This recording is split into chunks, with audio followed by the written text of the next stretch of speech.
Hi, everybody, and welcome to this week's episode of Dungeons and Demigods. Dungeons and Dungeons and Demigods. Demigods. It's so nice to see you all, but it's even nicer to see all of my lovely players. So please, Burrty, introduce yourself. Hi, I'm Burrty the Bard, also known as Burrty the Bard on all social medias, and I play Cadmus Mortimer. My pronouns are he, him, and so are Cadmus's, and he's a son of Hades. I did that in the wrong order because I always forget to do my pronouns. Yeah. All right, Kate, take it away. I was so ready, and then that messed me up. Hey, I'm Kate. You can find me at @TheCladdyKate on wherever social media I am. I play Antigone Stewart, daughter of Nemesis. My pronouns are she, they, and Annie's are she, her. Hell yeah, V or Abby. Jeez, I'm in a weird mood today. Abby, go ahead and go. Hi, I'm Clueless_DM, also known as Burrty the Bard, and you can find me at Clueless_DM on all social media platforms, except for the black market. I play V, who is a child of Dionysus. I use any pronouns. V probably also does not care. Hell yeah, Immy, you're up. Hi, I'm Immy. My socials are at ImmyClaire. You can find me there on all social media that I have. I use she/they pronouns, and I play Bronte Scott, a hunter of Artemis who uses she/her pronouns. Hell yeah. Last but not least, let's go Val. And I'm Tom Holland. I play Pete Speedman in The Speed of the Movies. Did you say Pete Speedman? Yes, Pete Speedman, you know, Speedman.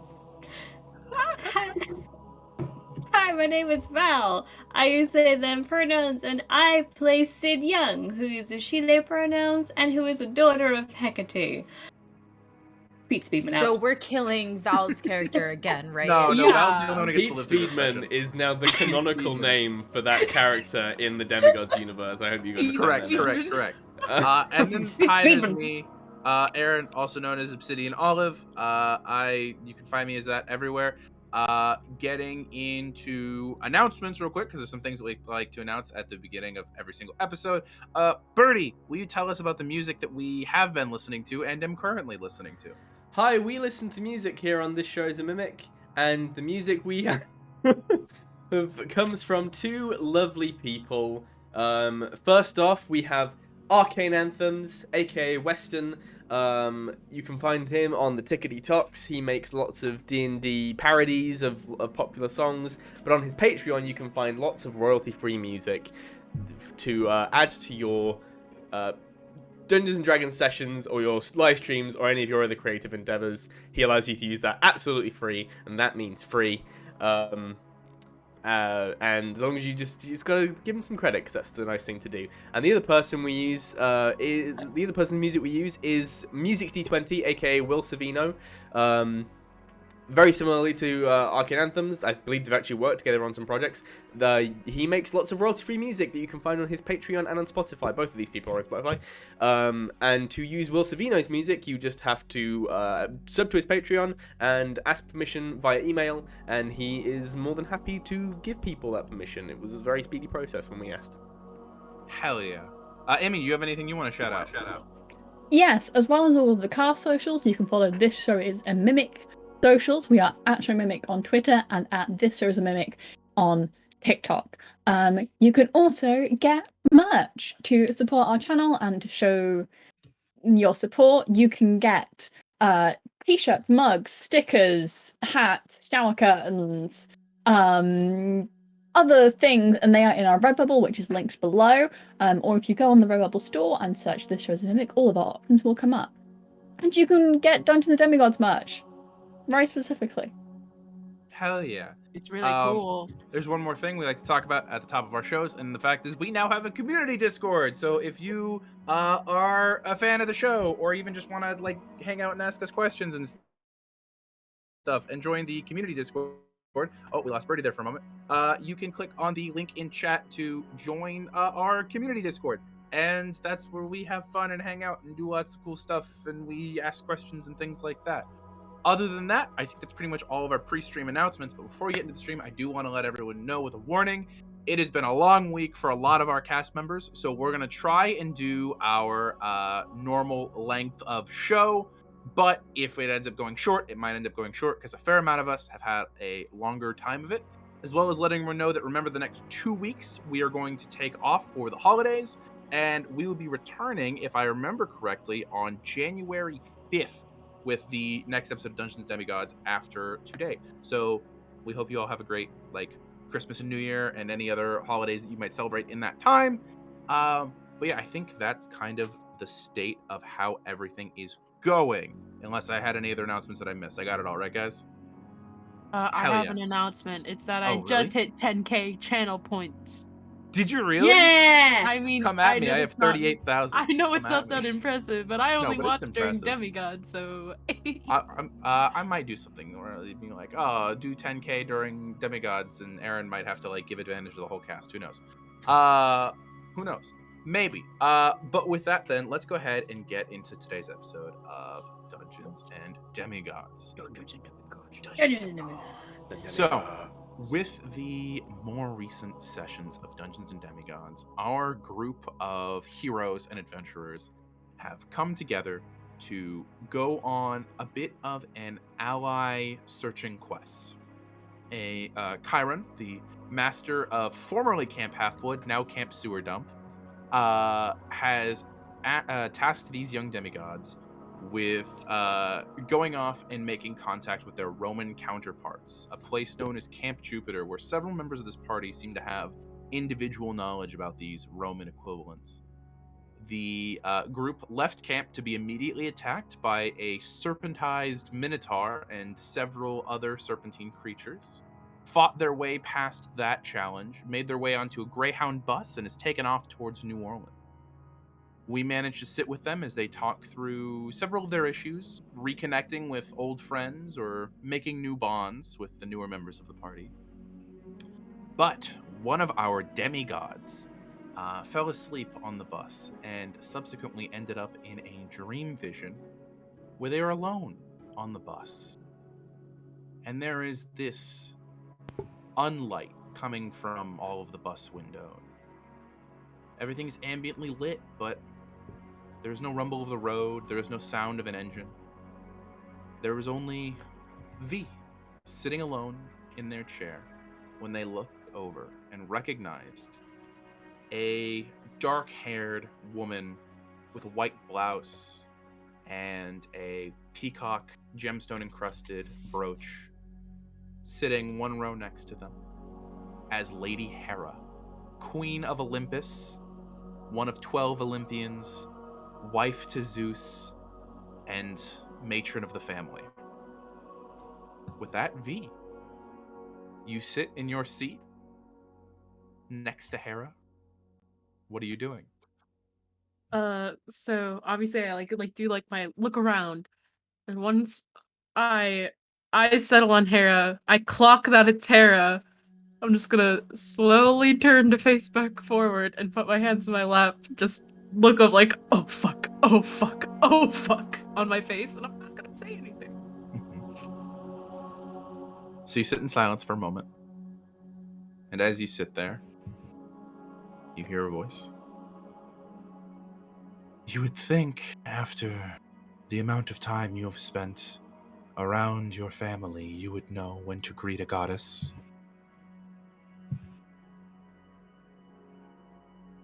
I'm sorry, milady. It is forgiven, child. Well, she looks over at you. Your group of children is a strange one. And you are the champions who Chiron has picked for my quest. Is that correct? Your quest. You were previously informed that Lady Hera was the one pushing Okay, for this got quest. it. Yeah. This is something that Chiron mentioned in your first meeting about the quest.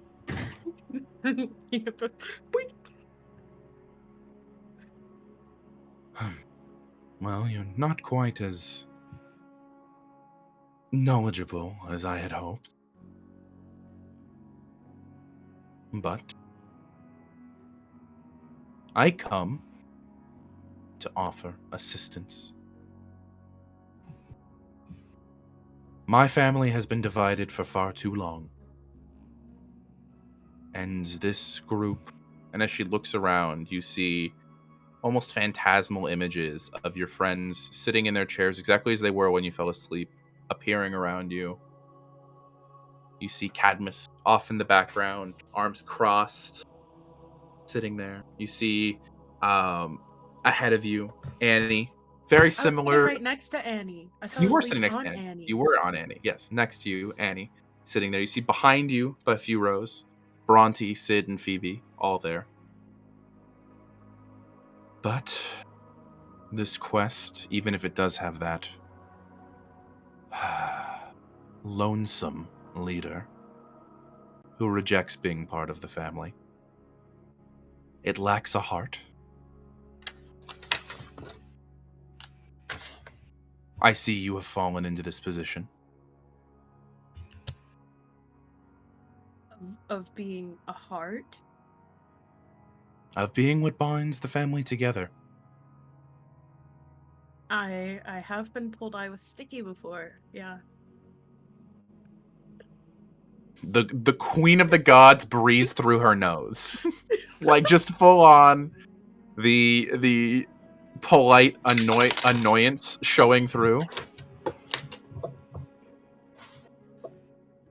If you are not willing to take this position seriously, I can always find another. No, milady. I absolutely take this position as serious as I possibly can. I absolutely accept your quest and everything that you accept of me, ma'am. Well, and she folds her hands and puts them in her lap. If you are to bring this family together, because you sit as the bond of not only the old world and the new, but you are a bridge between members of this, she kind of sneers a little, she looks around, family. It is your task to make sure that everyone is safe, responsible, and calm in the face of danger. The matron of a group is a very powerful position, and I expect you to fulfill it well. Now, for the advice that I offer. You are on your way to where the Roman members of our family live. And even as she says that, you see she winces slightly, and her form flickers.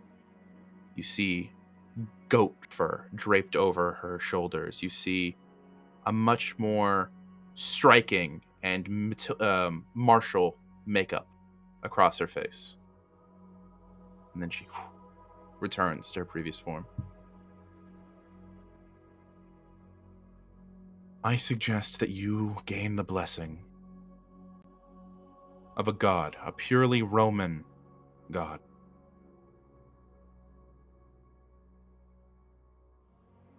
The Romans, the Legion, does not treat outsiders well.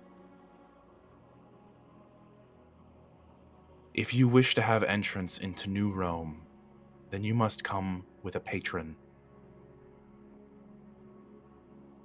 I suggest seeking out Helernus. He is an odd hermit fellow who lives in his own locus outside of the Little Tiber. Seek out Helernus, gain his blessing, and gain entrance to New Rome. From there, it is your job to bring the family together.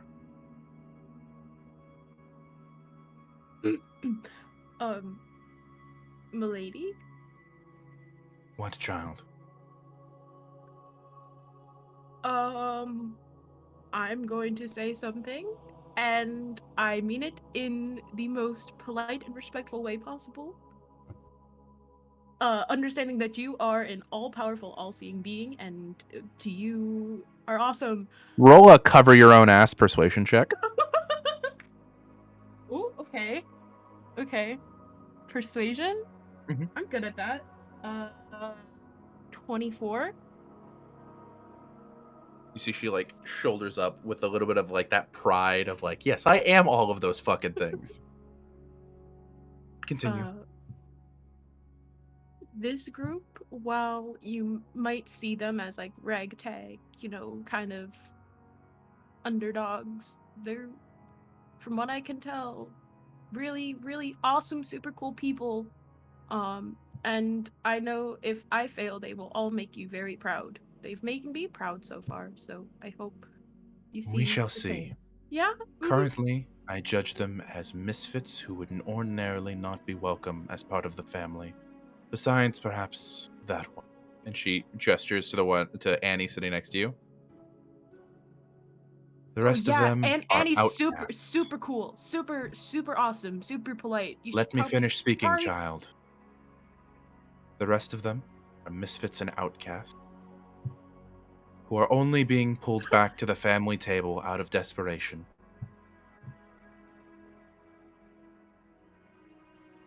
That includes me? No. You are at least part of the family. Speaking of your, and again, she does that like impolite, like sneer nose thing where she flares her nostrils. Father is recovering. Sorry, I didn't say that in character. That was me. Yeah. Is recovering.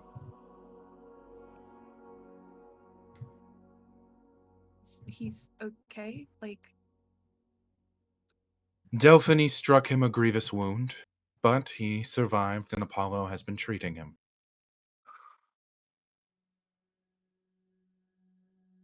Okay. That is very good to know. Thank you, milady. Well, I believe that concludes our business, and I will be watching.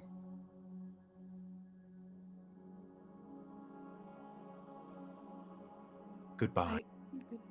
Goodbye, milady. Thank you. As you sputter out that last thank you, your vision goes dark. And you awaken back on the bus. As you kind of wake up, Annie, at this point in time, your shoulder is fully asleep. There has been a V-sized person just leaned up against it for... That's not that big.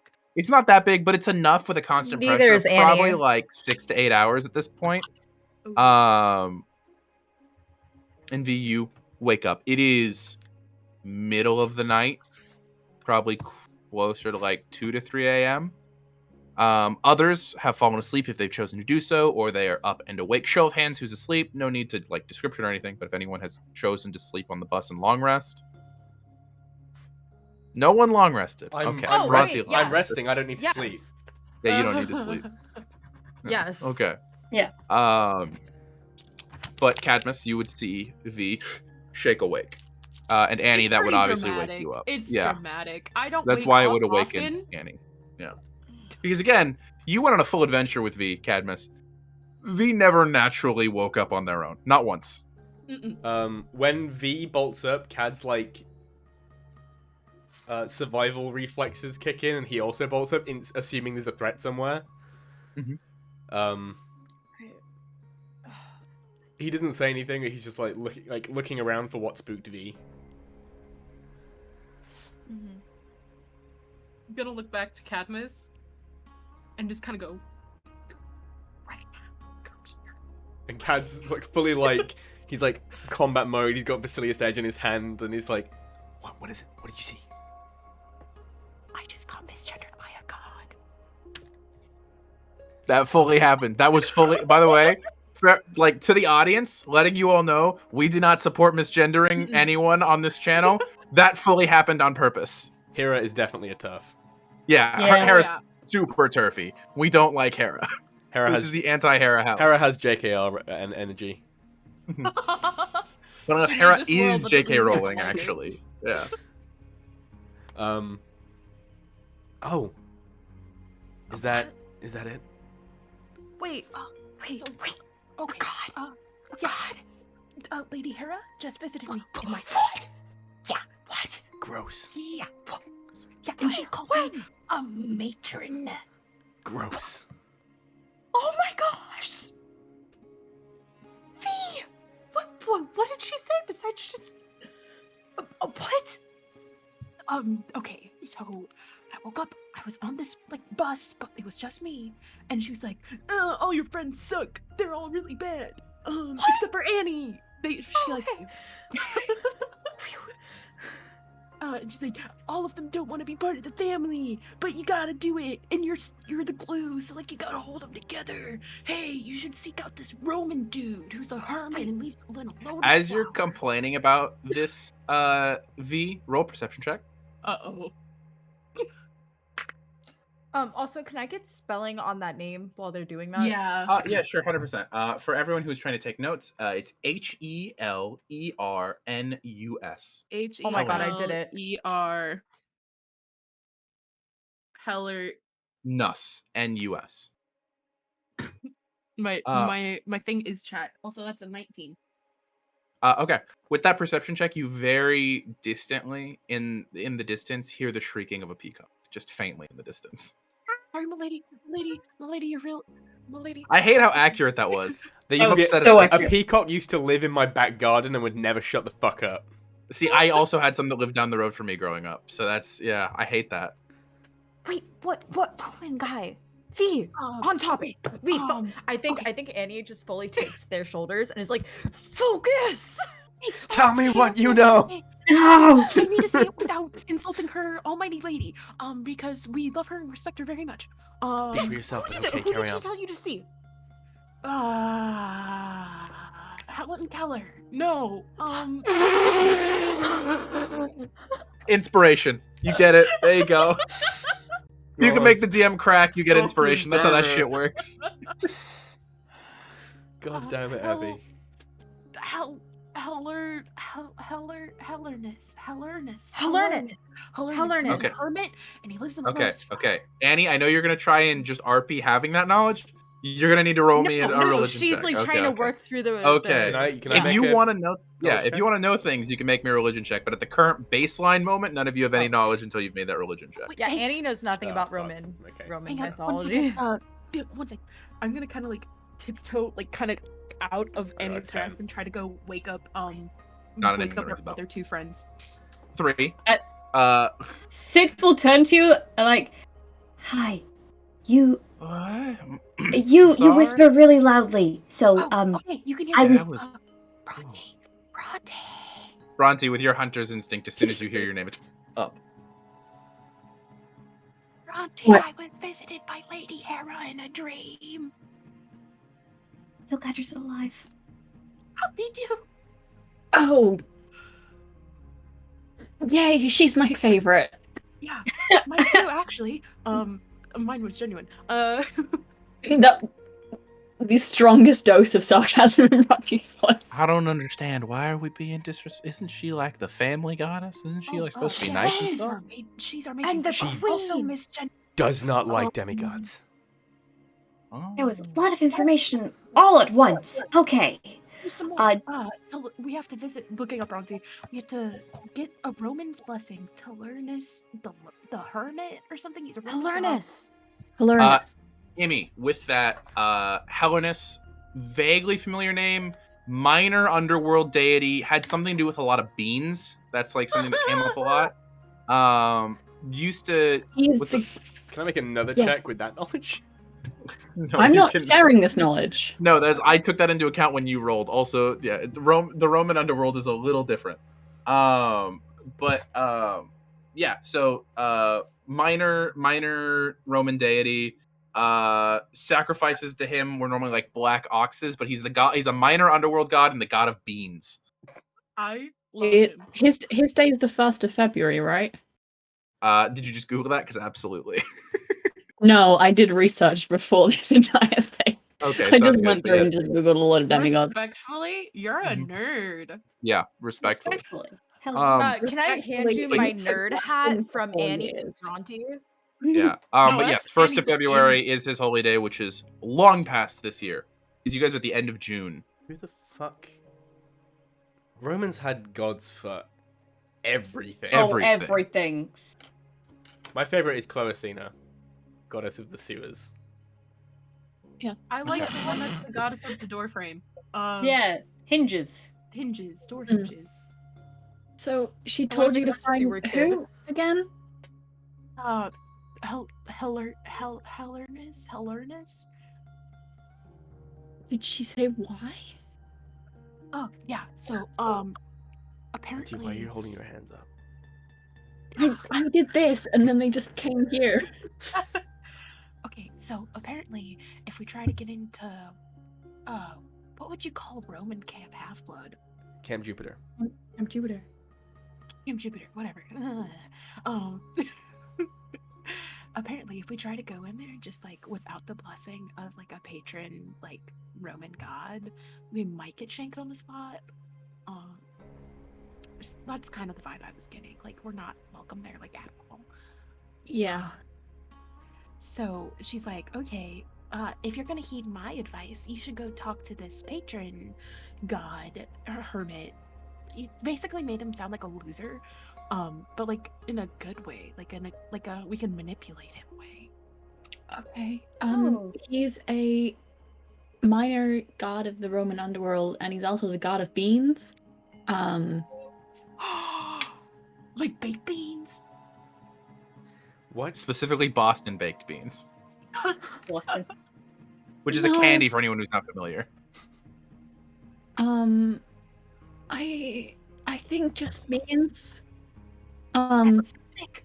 We're gonna get along great. Yeah. Okay. See, we are Yeah. not manipulating a god. We can talk to him and gain his favor.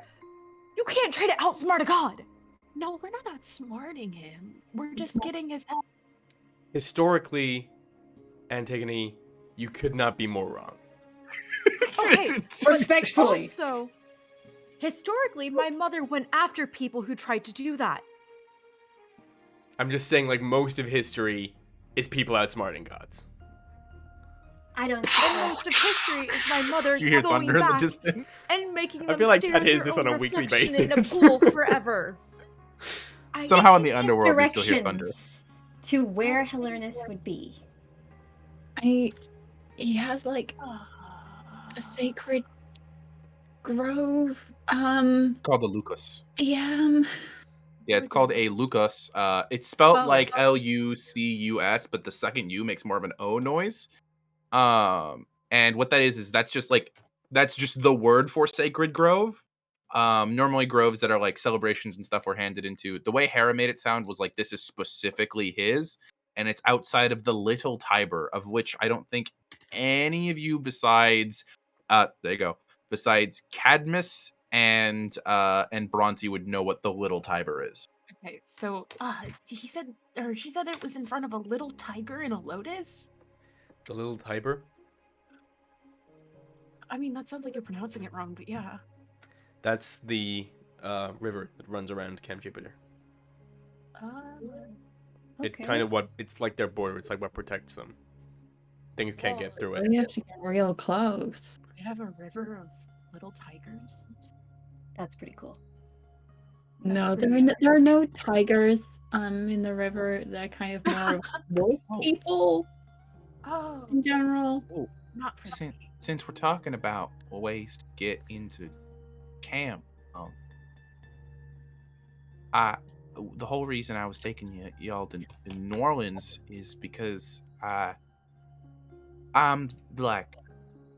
There's a person that I used to know who was pretty famous for old like voodoo style magic in that area, but that got them noticed by this thing called the Cult of Pluto, which has a place in New Orleans. So I figured that perhaps maybe y'all could go there and get a letter of introduction of some kind. Cult of Pluto. Yeah, They it's, accepting new members. well, that's one of the things that Auntie didn't like people to know about was the whole Roman Greek thing. So that's something that we talked about before. Not Hades. Is this Not a cult your of dad. mortals? Yeah, mortal sorcerers. That's one of the reasons Auntie knew him. Okay. Maybe we can go and introduce and I can be like their new messiah. Well, I don't think not you as much. No, I support it. That's not. Not that I don't think you'd make great. Not I'm actually, still like, just, you I know, mean, maybe they'll help us out, because you have like I the think long hair. If they'll. you just like put on like a toga. I think I can kind of get their help. I don't think that letting them know you're a kid of Hades is the best idea because, well, these are people who follow Roman ideals. I told all the Romans I was a child of Pluto. Yeah, Huh? that's true. I have a feeling a ton of sorcerers will be able to tell the difference. That's kind of the thing. You're is right, and the they god definitely Terminus will. definitely couldn't. You said yourself it's easier to trick a god sometimes. Also, There's just They- like they a kind vein of- popping on her Terminus has no forehead. reason to care. Yeah. What was that, Bronte? Terminus doesn't particularly have a reason to care. You would have just read as like underworld, and he would have been fine with that. Yeah. Annie, I don't mean to insult anybody, but it's the gods have like a built-in narcissism that makes them easier to trick than people. She's right. I suggest that maybe we lead with Phoebe, and If that doesn't work, we fall back on the Cadmus plan of Summon some of skeletons. messiahing.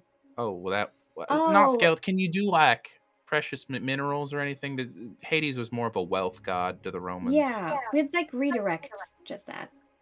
Yeah. I don't Like- think the closest I've got is when I made that box. You weren't there for that. You have any Um, cool gemstones? I've got. Hold on, I can grab the tiny little red jewel. I found this. Where did that come Oh. from? Found That- that. I Where? found it when I was coming out of the bathroom. I spoke to Bronte about it. Buzz? Oh. Oh. Well, yeah. Maybe I'll hold on to that then. What is it? Oh, it looks like a ruby, but if it's a wealth thing, maybe that'll help. And I can be like, look what this person summoned, this child of Pluto. Insight check. Go Yeah, for it. insight check. Insight. Go for it. Ooh, okay. I think all of us are making inside checks. Why do I always roll this one? That's a 17. 17? Okay. One doesn't matter.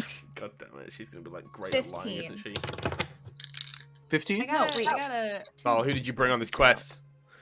Don't worry about it. 2.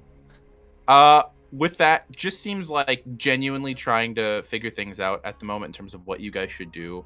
Looks relatively worried that you just found a ruby laying around, but hopeful. How big is it? It's like Tiny. yay big. Oh, it's not that big. Like, I thought I was our- thinking it was like Gemstone. yay Yeah. big. No, it's like That's- it's like what I described it as was a little bit smaller than like a 1 pence coin that you guys used to have. You guys remember those? Pennies for American. We still have 1 pence Is it- coins. Didn't you guys get rid of those? I thought, or was it the No. euro where Have they got them. rid of the 1 cent coin? I don't know. We So still one have, of those currencies was got rid of us. the single one. We still No, have we still have pennies. pennies. We still have pennies. I thought we Okay. stopped making them. Regardless. We're getting sidetracked. I hesitantly, exactly. I hesitantly hand the gem over to Phoebe. She holds This it. is the action that killed Thank us you. all. Thank I. you. Puts it in So her you pocket. think this cult of Pluto would be willing to write us a letter of recommendation, essentially? I'm hoping so. From what I heard, that a couple of the sorcerers are used to be around New Rome, and maybe 1 or 2 of them used to be parts of the Legion, because they don't just take in, demigods. They take in like clear-sighted mortals and legacies and stuff like that. You say Legion. Yeah. So there's the city that is just everyone, the legacies, the demigods. Yeah. And then Okay. there's an army. But yeah, So- it sounded like Yeah, that's what so The Legion. they're- you guys they're both stop actual- like canonically talk at the same time when Yeah. you go to say Yeah. this. Is. Sorry, do you want to go? I feel like your knowledge might be more up to date, but I think mine's more in depth. I think we're gonna say the similar thing of like, so I'll say a thing, and then if you want to add anything, Yeah. okay. correct. So the Legion Look at this is teamwork more happening. like what Cam Half-Blood is. It's the part of Camp Jupiter where they train to be to fight, to be able to kill monsters. They don't train to be heroes like Camp Half-Blood. They train to be soldiers in the Legion. And then you serve in the Legion for a certain amount of time, and after your service in the Legion is done, you go and live in New Rome. And that is all Camp Jupiter? Or Camp Jupiter is just the Legion? I'm actually not I would know this. So I'm actually... Camp Jupiter is the Legion, and New Rome is overall the city. Yeah, Got it. that's what I say. Okay, so we're just going into a hostile territory with a ton of highly trained demigods. Yeah, and there are the 5 legions, and then they will have centurions, and then there's the whole thing. And they've got So, if- household gods of their own called Larrys. If we were able to get in good with one of the centurions? So there are 5 legions, and they're ranked 1 to 5. I forget there's another word. It's not Legion. It's like they're smaller than Legion. Oh fuck! I Oh, gotta yeah, go look this up now. that's My brain ruined the words. Please keep going with your explanation. I'll tell you what the word is. Cohort. Remember. There's 5. That's what it was. Thank you. What? Cohorts. It's 5 cohorts. 5 cohorts, 1 legion. There's 5 cohorts, They're the and they're ranked 1 to 5. 901st 1 legion, being I think. like really good, top demigods. You like it requires like letters of recommendation to get in and a whole load of bullshit. And then it goes down, and then like 5 is the worst legion. But after 5 years in a legion, you can become the centurion. And there's 2 centurions per legion. Cohort. Cohort is the individual Cohort. There's 2 You're good. centurions per cohort, and it's like a voting system where you get voted in by like the not the Senate, but the other group of like leaders. And then after another like 3 years, you can age out and just join New Rome, or you can just stay in the cohort and be a legionnaire. So why don't we attempt to gain favor with the centurions of the first cohort? Because they're dicks. They're also doesn't teenagers and technically not top of the pecking order. Centurions are very low in the whole thing of camp. They're the top of Camp Jupiter, Wait, then who's but they're not in New Rome. V, are you holding up your hand in game or for out of game knowledge? In game. Okay, cool.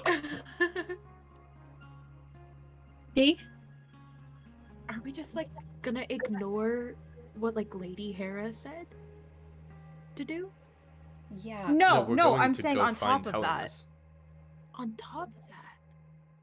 So we The need a one letter with the- of recommendation for the god to get us into Camp Mars. Technically, you So only if need- you want to be in a cohort as a legionnaire, you need letters of recommendation to get in, but we're not trying to do that. If you want to join the Legion, you need a Centurion to vouch for you so you can become probatio. So, This is very off topic from the hero plan. We're very sorry. That's okay. You two seemed like you were having fun explaining it, so I didn't want to interrupt. It's a I really just- confusing... It went over a lot of my head because you started talking about cohorts and things. But to summarize, we were going with Lady Hera's plan, and we were going to lead with Phoebe in the Cult of Pluto and use that ruby to kind of trick them into thinking maybe. I mean, Phoebe and I also have our mists that we can use to kind of Well, like give the that's- illusions. well, that's something I was gonna say was that the letter of recommendation that I was gonna ask for was hopefully because the Romans, from what we have a couple other siblings and with Auntie and things like that, and from what I've heard, the Romans only really listen to themselves. So if one of y'all join the Legion, that might be something that makes it easier to talk to them. Join the Legion of Roman gods? Why not? Yeah, not it. If it helps to gain us favor and our goal Well, is to eventually maybe- join them. Annie, well, maybe because from everybody here, you're pretty much the only one with a godly parent who stays pretty much untouched between Rome and Greece. Maybe you can do it then. Maybe you can join the Legion. I Lady would Hera did consider it. seem a big fan of you. Stop. I mean, if our goal is to eventually have us, the Greeks, join them, wouldn't it make sense to fully assimilate into their city and join their legion if that's what they require?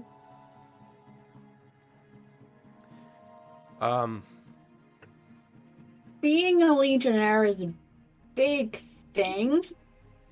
And you're not gonna get anywhere quick. It will take you like a good couple years to get in good enough standing to make a difference. Well, a couple of years or a big act of service. Which That's the thing. Getting 1 or 2 people into the Legion, not a problem. They're very selective, much more than Camp Half-Blood ever was. And getting everyone from Camp Half-Blood into the Legion itself, almost impossible. Was Well, that I'm actually saying- Chiron's goal? No, I think No, I Chiron's think goal the was goal was for us to join Camp protection from the Half-Blood, or Romans. to join. The goal was for us to go and live in New Rome. But if some of us join their legion instead of just living there, what I'm saying is, I'm not saying all of us have to, not if they don't accept whoever wants to, but if people were willing to join them fully, not just be like, hey, give us somewhere to live. If we say we want to become part of your society because that's what we are doing. That could be I'm good. ultimately not them, but I just figured it might be helpful to have, especially because it was on your way. If you don't want it, that's okay too. I can just. No, I mean Pluto, the cult, I think that's a good thing to have. how does everyone else feel about it? I just want to make sure everyone's aware of the kind of people we're going to deal with. I don't know how up on your Roman history a lot of you are, but a lot of everything with Rome, you were either Roman or you were barbarians. Romans don't play well with other people. They assimilate. They don't merge. Well, okay, I know I'm fairly new to things, and I'm not really up to date on how Camp Half-Blood was before Camp Sewer Dump. But the Roman demigods, even though they're not the Greek versions of us, we're still kind of family. And I know that traditionally, I mean, the Romans may not assimilate with each other and others' culture, but these are different times. These crazy things are happening. Camp got destroyed. I mean, and maybe Roman and Greek demigods can coexist and not want to kill each other, because that's stupid. Why would you want to kill your family? I mean, Sydney. I believe it can work, okay? I think this quest is going to be a success. I think that Roman and Greek can live side by side, and we have to try. Sydney. Right? That's the goal of this quest. And that's what we're aiming for. I'm trying to manage expectations and set you guys up for what to expect when we get there. Camp Jupiter, it's not a fun summer camp. It's not Camp Half-Blood. Camp Jupiter is the staging ground of an army. I have sent one of you a message. Can all of you check your DMs to see if you were the person to receive it? And if you were the person to receive it, answer it in your own time. Just letting you know. I just didn't want to be suspicious and be like, hey, this person, check your message. I think we all understand what you were trying to say, Cadmus, at this point. It just seems like you are certain this won't work. And as the leader of this quest, having a more determined outlook might be able to do well.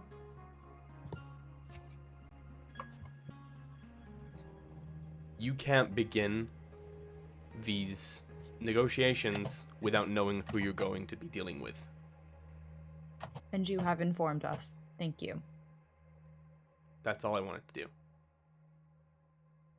Sydney?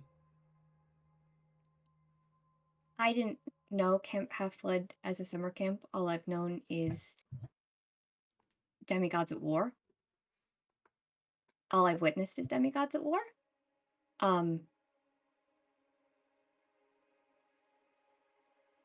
I know you're trying to manage expectations. I know you've seen things and gone through things that we can't possibly understand. There's gotta be a little bit of hope, right? Of course there's hope. There's plenty of level-headed people in Camp Jupiter. But do you believe? I think if we approach this the right way, it can work. But we have to approach them on their terms. If we go in expecting them to open up their doors to a bunch of Greeks and all dance around happily in a meadow, it's not going to go that way. I don't think anyone was expecting that. On it. No meadows. All I'm saying is Greeks, they're the people of diplomacy, of democracy. Romans were a fascist dictatorship. Most of the time. Okay. I think Cadmus is right. I think we need to approach this from the Roman way, but also try and blend it with the Greek way. I mean, we are rocking up to their turf, essentially, so we'll do it with diplomacy instead of trying to kick down the door and, I want to say capture the flag. I don't know if they do that there. I've heard that was a game that people played. They have war games. There's a big elephant. Yeah, they don't play So much capture the flag. war. It's very Wait, war that sounds oriented. awesome.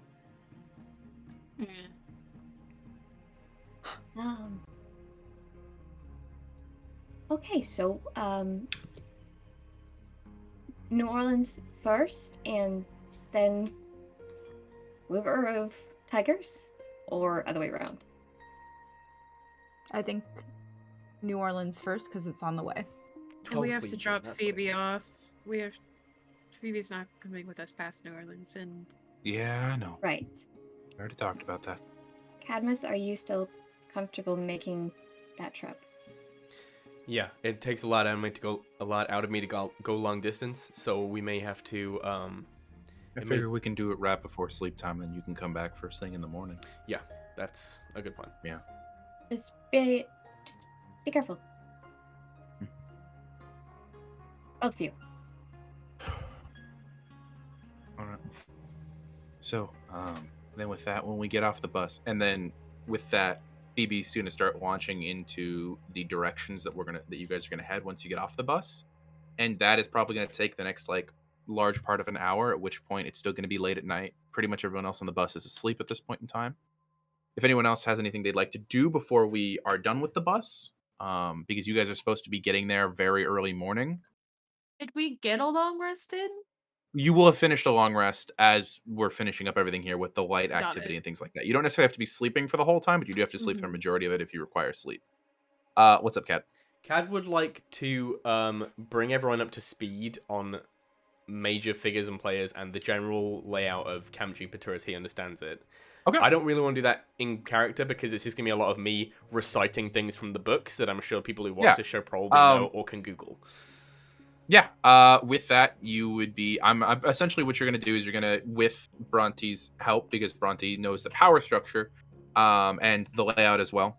The two of you, Bronte, if you would like to assist with this, can talk to everyone else, essentially letting you know that New Rome is hidden through a tunnel into a hidden valley near San Francisco. There is a river known as the Little Tiber that runs around New Rome. Within New Rome, there is the city of New Rome, and then there is, separate from the city, a decent hike away, is Camp Jupiter, where the 12th Legion Fulminanta stands tall. In the 12th Legion, there are 5 cohorts, of which each has 2 Centurions.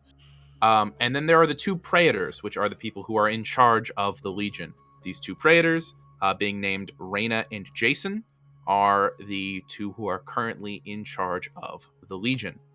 With that, you would know that there is a Roman Senate within New Rome itself, which is made up of former Centurions, alumni of Camp Jupiter, other major power players, and the two praetors, as well as the Oracle. The Oracle is described as being a bit of a dick. And then He's not their oracle. he's not an Oracle. their Sorry, religious leader. their religious leader. And that's about it. You also know that around the city of New Rome itself, there is a boundary via Terminus. There's a bunch of statues. Essentially, they let you in on all of that. With that, if any of you would like to do so, you may do independent research on the layout of Camp Jupiter, and I will tell you where I have changed it. Augur, that's the word I was looking for. What's up, Syd? I had one more thing to do before we left the bus, and it was super quick. Sounds good. Well, I'll let you guys leave the bus in like an actual scene. But yeah, so with that information on that, if you would like to do your own research into the book series as to what Camp Jupiter looks like, you may do so. If anything comes up that is changed, I will let you know when it comes up. What is up, Burrty? This is just another thing. This is something I can't look up because it's what's up? That's where we diverge from the books. What's Jason like? Jason is someone you probably wouldn't have gotten to speak to during your time there as an ambassador of Pluto. Jason exists and is around, but is much more of the straight-faced, white-bread leadership figure. In that he Percy with all the humor taken away. Yeah, he seems like he is a very powerful, very competent person who very obviously commands respect and authority as he walks in a room, but is not someone that you would be like war buddies with, and not even you specifically, like people in general would not be like necessarily friendly with Jason. I'd mentioned his name is Jason Grace. Correct. And I mentioned he's a child of Jupiter. And the people in the chat can have reactions that they want to have to that. Well, the thing is no one knows Talia's last name canonically in the books because it is. Yeah, because Percy actually didn't even know it until it was said during the fight with Luke. To the point where, Talia's not very public with that information. Never mind. So you may not have any reactions to that because you all would. Actually, Bronte might know. That's it though. Because Talia's with. Yeah, correct. With this is what happens when you guys are playing a fan fiction D&D game, essentially, audience. This is what happens. We have to acknowledge our fan fiction with the actual books, and we have to work with that, because that's what this is. This game is just fan fiction. Obviously. Yeah, it's fun. Collaborative fan fiction. It's good. We should get that on a t-shirt. Dungeons and Demigods collaborative fan fiction. It's pretty good. Right, I'll put it in the merch designs. Yeah, sounds good. Bronte, you had a hand up. Oh no, I was just gonna say, has Jason actually been claimed? Yes, Jason was claimed very early on in the Legion. Yeah. The Romans didn't have the same. I don't believe the Romans had the same deal that the Greek gods had. No, but the Romans normally get claimed on their 16th birthday. Is their tradition. Okay, and then since we have all that knowledge figured out, Syd, you had something else you wanted to do while we were on the bus, and then we were going to exit the bus.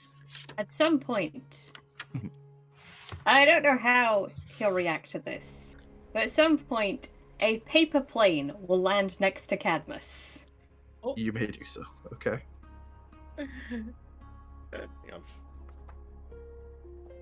Oh. I thought that was him just ripping the paper plane. Me too. Fuck your life. Gorgeous.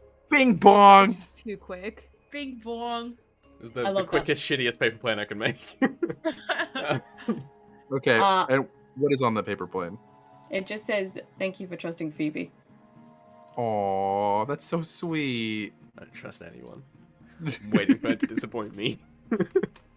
It's just waiting on disappointment.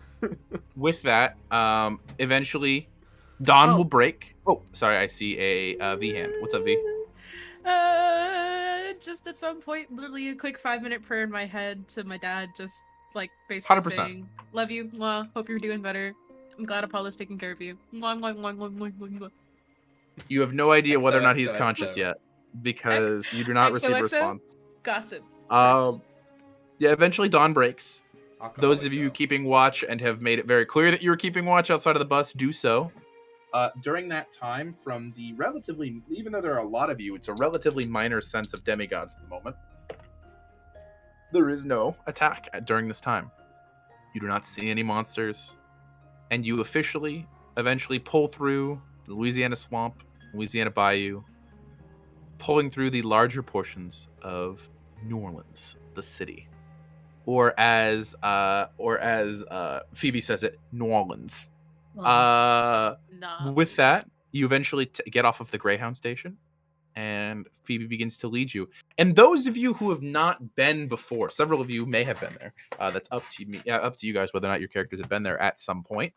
It's very crowded. It's very, to say dirty would be the wrong word. It's very much something that feels old. There is an old soul to the city in that it has been around for a very long time, and even the new things feel like they've been built on top of the old thing. Moving through the thin roads and packed districts, eventually, Phoebe begins to lead you guys down some side roads, and you start to notice more and more graveyards.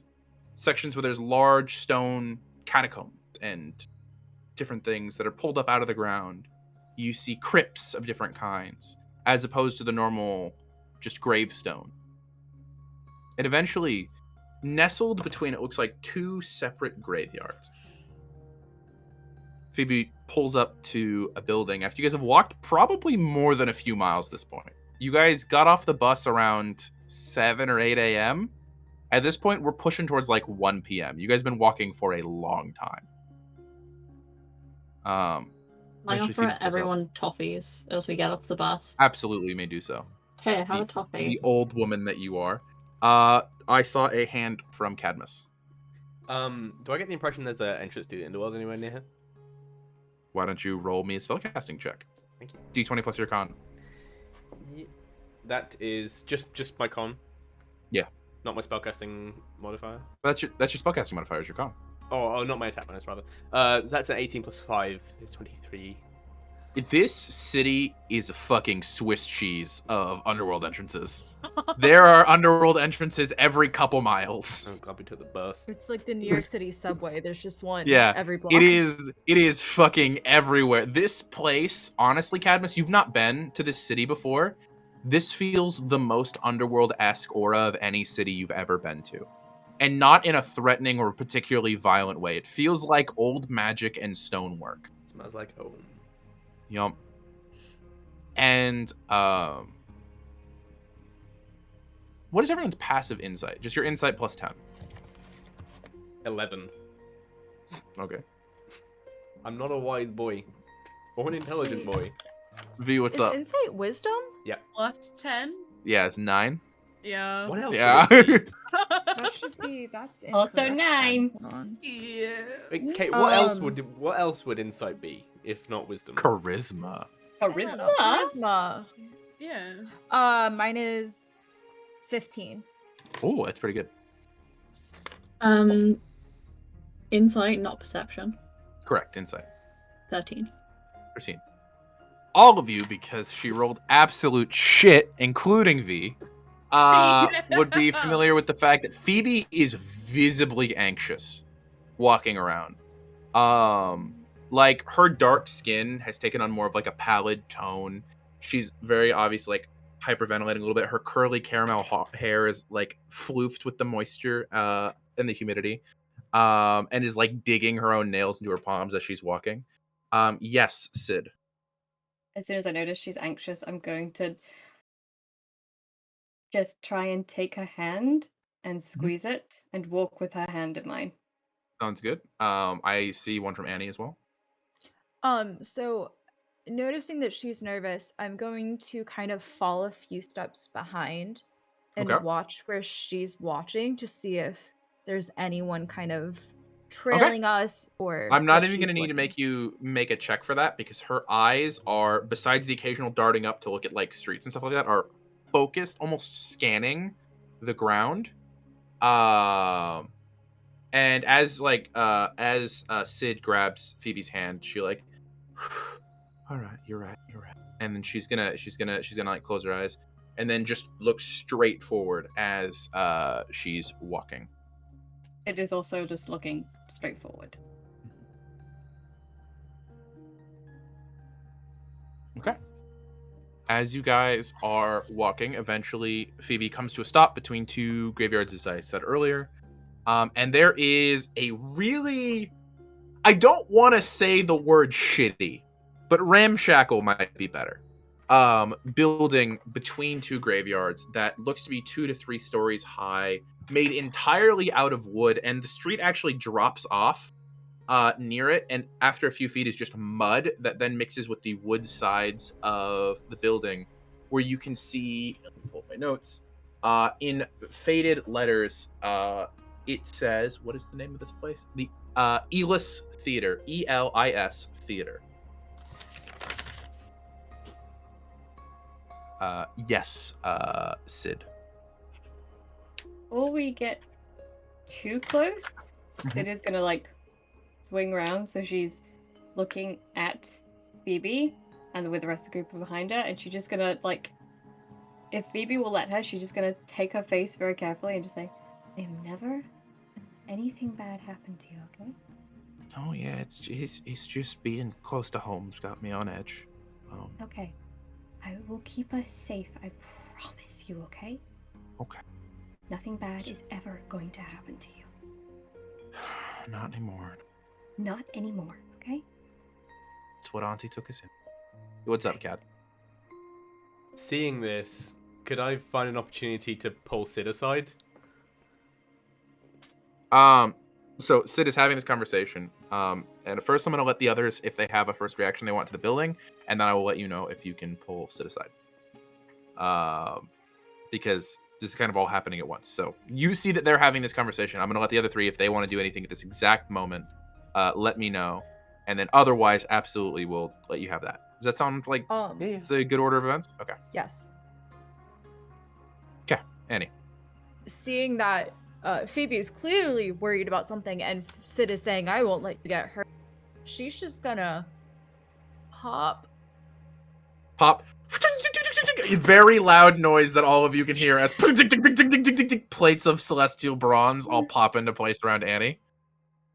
What in the hell? Why are you Iron Man? I mean, it's pretty. Lord it's pretty Hephaestus gave me this armor. It is a gift from a god. cool. You would sell it for a lot on Etsy. I would never. I'm sorry, what?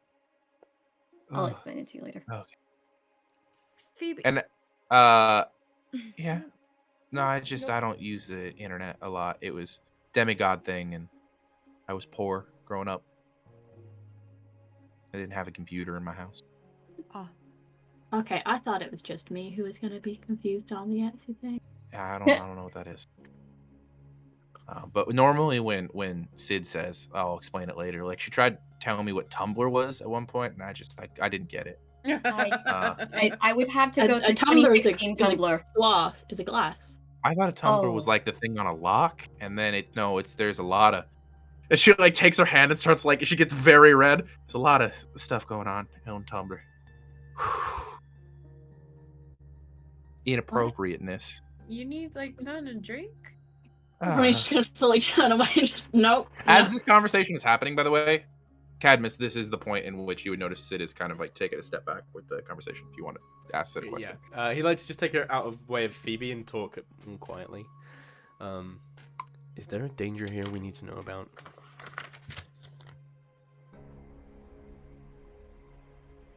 Pluto is, as you were saying before, they're Romans. There's always danger. Phoebe is more anxious. Daughters of Hecate, this is very close to the entrances of Underworld. It's kind of why I've been keeping our distance from it. It's more the fact that we're very close to home at the moment. Okay. Cadmus, you have no reason to trust me. I would never lead you anywhere where I thought something bad could happen. Like, really bad, okay? Insight check. I believe you, Val, but Cad's paranoid. That's true. Do it. Natural 1. Hard to read. No idea. No I- clue. Can I choose to fail? No, Yeah, I mean, with a natural 1, I would assume that I just believe you. Not Yeah, okay. it's like your if heart's there was willing. any deception, you would have no clue. Yeah. Okay. Promise you, I wouldn't take you someplace like that. Good. People tend to get pointlessly cryptic, and that leads to dangerous situations. It's really annoying. Okay. With that, I also would like to look at the so it's called the Elis Theatre. Yeah.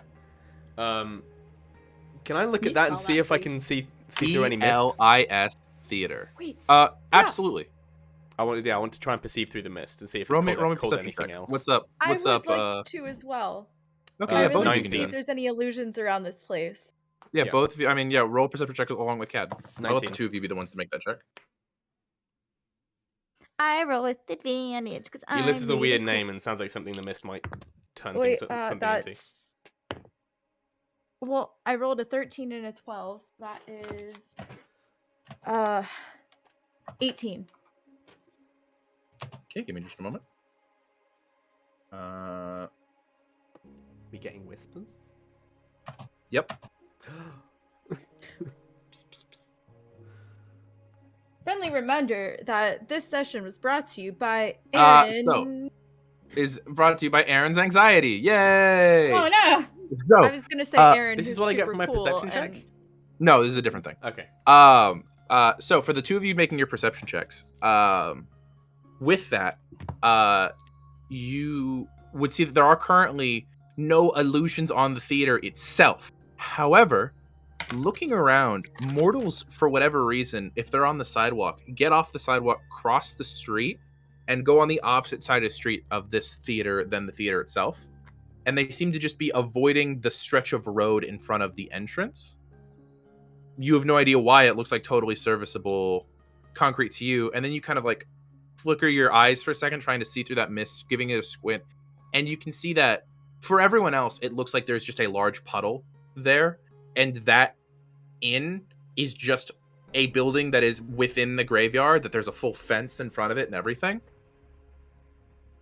So it looks like mortals don't perceive this place as existing. Okay, I thought we were seeing what the mortals were seeing. Okay, never mind.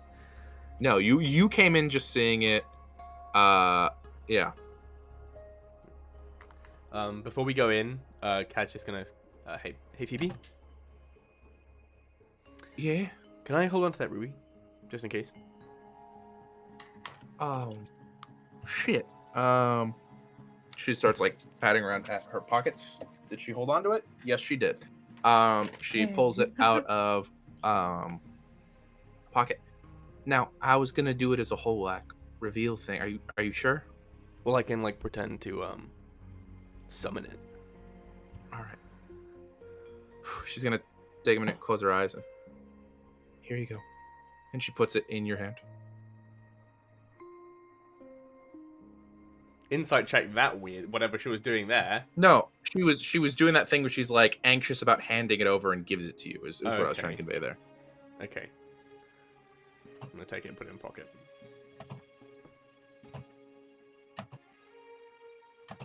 Okay, you do so. I see a V hand. Would I have had time on the bus to wash out my bottles? Oh, absolutely. You guys could have done that like at the bus station if you needed to. Okay, epic. I'm gonna take my thermos. I'm assuming there was a potty break somewhere in here at some point. Yeah. Well, also there's a bathroom on the bus. Like, Well, there it's was a not bathroom on the bus. convenient, Oh, oh, but oh. I'm gonna walk up to Phoebe and be like, "Hey, what's your favorite drink?" Well, I do like a good glass of cola. Oh my gosh, that's so crazy. Actually, I'm gonna like reach like reaching in my pockets and pull out my thermos, which is now full of Coke and like or cola, and hand it. That's Oh. I just managed to have some on me like right now. Just like you should like take that. Conjuration magic's really impressive. No, I definitely just had it on me. Okay. And she gives it a sip and goes, oh. Ooh. Okay, thank you. Uh-huh. You hang on to that. Let me know when it's empty and I'll clean it out for you. All right. All right. Syd is gonna look at you and just go, So if we're all ready, then I think we can head inside. All right. Yeah. cool heads. Just cool heads, okay? No one. I feel Yes. fine.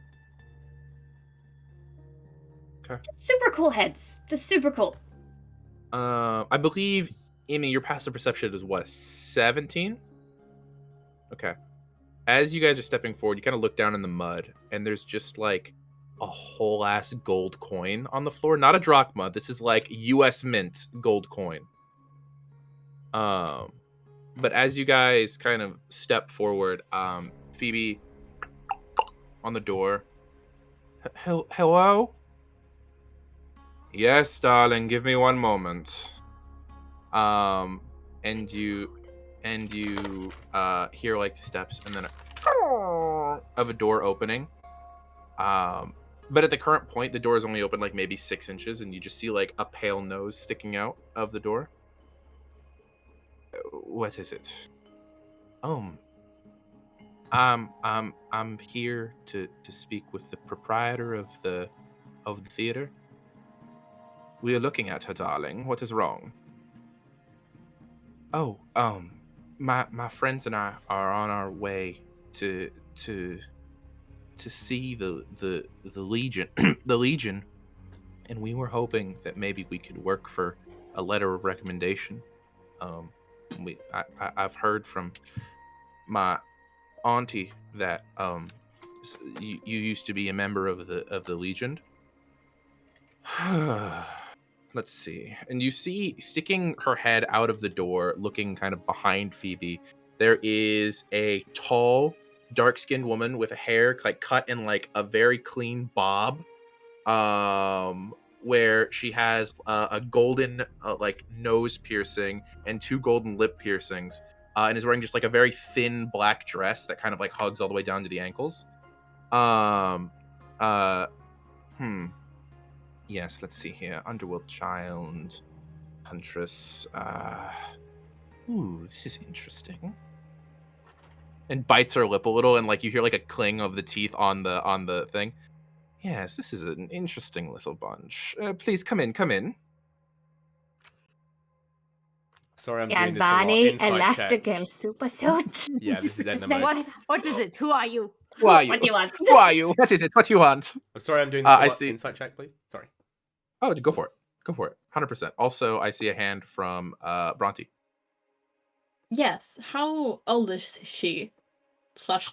Age-wise, you do not know this person. Looks like maybe late 40s. Yeah. Oh yeah, definitely wouldn't. Yeah. That's a 9. I don't. Looking at her, she looked interested in the party, but beyond that, she's definitely a weird read. But she kind of like, come in. And opens the door, and she has to kind of like pull on the door to get it all the way. It seems like the ground is kind of shifted over the last however long this place is open. And it's one of those things where like the door wedges sometimes. She pulls it open. Please don't mind that. Come in. And Phoebe kind of like walks in first, and the rest of you guys all pulling. Are you guys? I'm assuming walk in. I'm sticking close to Phoebe. Her hand is kind of wriggling over the hilt. Sounds good. Yeah, Katz is resting on his sword. Oh, something I should mention: there is no fighting within the theater. Of course. So please do not draw your weapons. You feel free to carry them. You can't do much with them in here, but there is no fighting in the theater. The theater is a place for the arts. We do not stand such trivial matters as fight. However, please come in. And Art of warfare. I've heard that excuse before. So uninteresting, swinging around your silly little swords. If you're not going to use it for a duel, what is the point? However, we're not going to start anything. please step in. And whereas it was very hot and humid outside because it's Louisiana in the summer, as soon as you step in, there is immediately that cool air of not air conditioning, but almost like the feeling of being underground, of like that dampness to the air, of like just immediate coolness. And you see in front of you is actually a single room is the whole building. Looking up the stage, there isn't really a backstage. There are about 4 rows of benches leading up to a large theater stage that is maybe 4 or 5 feet off the ground, that goes off and has 2 small wing areas where there are curtains in front of them, but then it hits the back wall of the building itself. This seems more like a small, like, performing theater. There are props laid out against the back wall. There are a couple of set pieces and things like that. It seems like currently you guys are alone in this building, and everything in this building, by the way, the light is all candlework. There are no light bulbs, nothing like that. So what can we call you? Oh, what can you call me? I am Mayana. I am the proprietor of the Elis Theater. Now, this young one has mentioned that you are on your way towards the Legion. And you were a legionnaire. Yes. Did my 6 years in the 12th Legion Fulminenta, and she takes down one of the sleeves of her dress, pulls it down, and you see boom, boom, boom, boom, boom, 6 blocks of ink across her arm. No emblem at the end. For those of you who are aware of the Legion and the way it works, where there would be a claiming, there was no emblem there. And then over across the top of it is the emblem of the Legion, the SPQR, I believe, is the SPQR that goes over the top of those blocks. I served my time for this ghastly tattoo. So she served 6 years? Yes. I don't know if Aaron knows that you're meant to serve 10. Is that still the same here? Okay. That is still the same here. So you never finished? Well, they have something about discharging people who are not pulling their own weight. I was much more interested in, say, the development of arts in New Rome rather than the fighting. There is a reason there is no temple toward our Lord Pluto, really, within New Rome. There is a small little altar, but not much. What is up? V, I see a hand raised. After talking about the Legion, V's a little flustered right now, just to let you know, because I'm flustered. He's gonna kind of like snap back into the conversation and be like, sorry, your pronouns? We got your name. Oh, she, her, darling, though I do respect the use of the pronouns within the theater. Understood. I mean, they're kind of in every play ever. You No, saw. this world is very different than the one that I grew up in, and I respect that you young people have found a way to identify yourselves in a way that feels more expressive of who you actually are rather than societal standards. Though I will say the Legion has big turf energy. No. You're Well, correct. They did fight for the Confederacy, so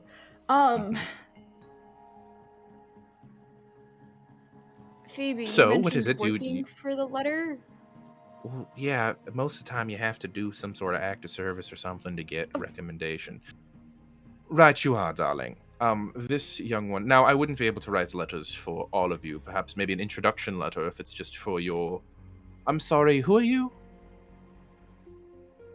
You are some band of mercenaries. I'm not familiar with the terminology of what this would be. We're on a quest. Ah, questers. Oh, all right. But you're on a quest, but not for the Legion. To those filthy little Greeks. Oh, it's all right.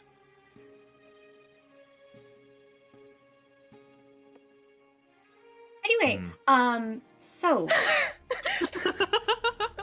We all just like blanked. We're just like, it's like, okay. okay. You're correct. We would, if you could give us a letter of introduction, that would be amazing. But I believe Antigone is the one who was interested in Nemesis joining. child. I recognize that look. Same curved nose, same eyebrows. I've met a few of your ilk before. You have. Yes, there's a few of them within the Legion itself. Oh, there was in my time, but that was many years ago.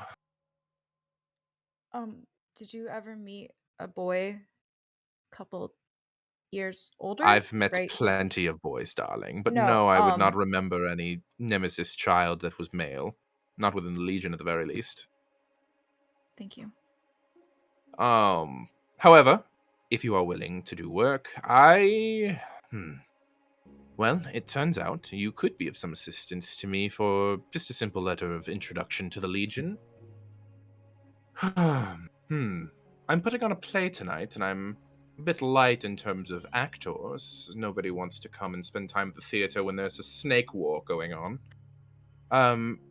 If you're willing to help me with my theater performance, then perhaps we can discuss a letter of introduction to the Legion. And if I were to ask for a letter of recommendation as well? Darling, that would be part of the performance. I mean, I would give you the full letter of recommendation, assuming that you do at least a serviceable job. Yeah, I was in Annie back in a community theater production when I was like 7. Yeah.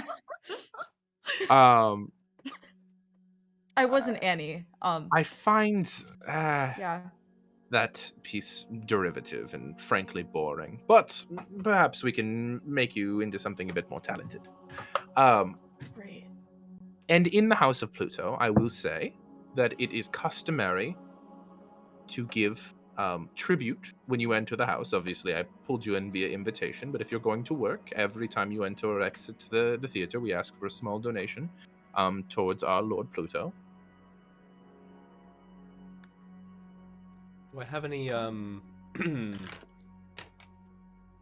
get the name of them? Roman coins. Denarius. Denarii. Do I have any denarii? You would have a couple at this point, and you have one as well. Annie does. You would have a few. Annie would have one. I think at this point it's up to. I think the three of you would definitely have access to denarii at this point. Can I roll? How many do I have? You could roll 1d12. Cool. You wouldn't have made a whole lot of money being ambassador of Pluto. No, but bits and bobs from places. 10. Okay, sounds good.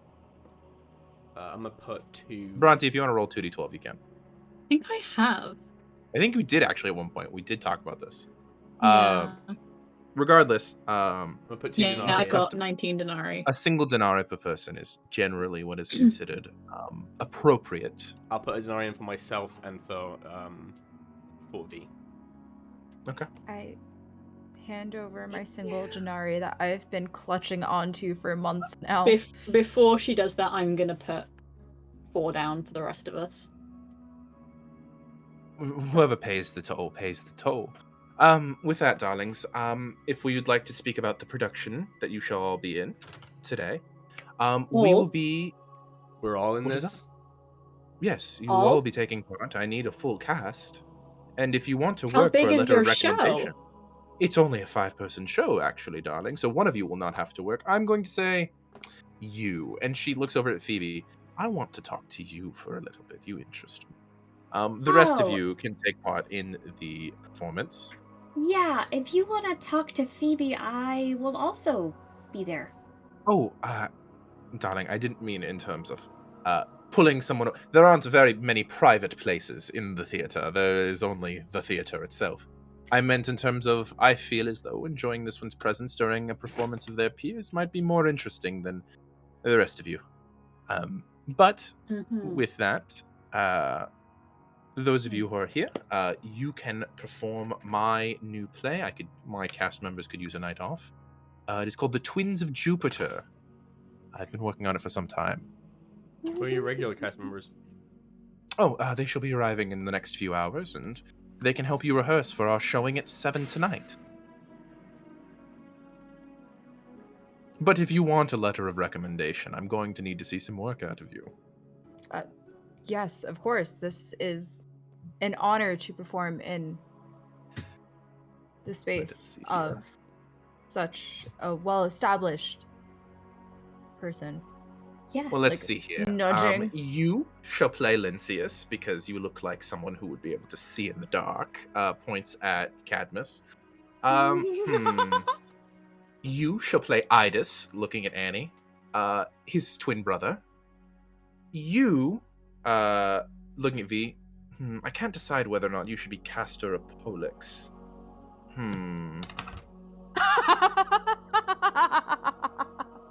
But however, you looks at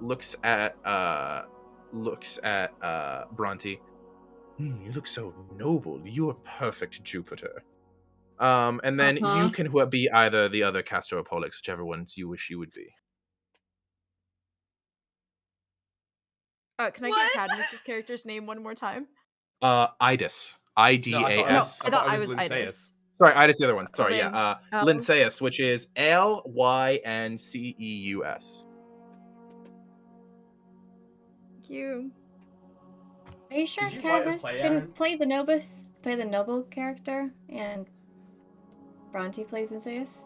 Well, I assumed that someone with his loner aura would not want to play the great Jupiter. What a showman. It's pretty great, actually.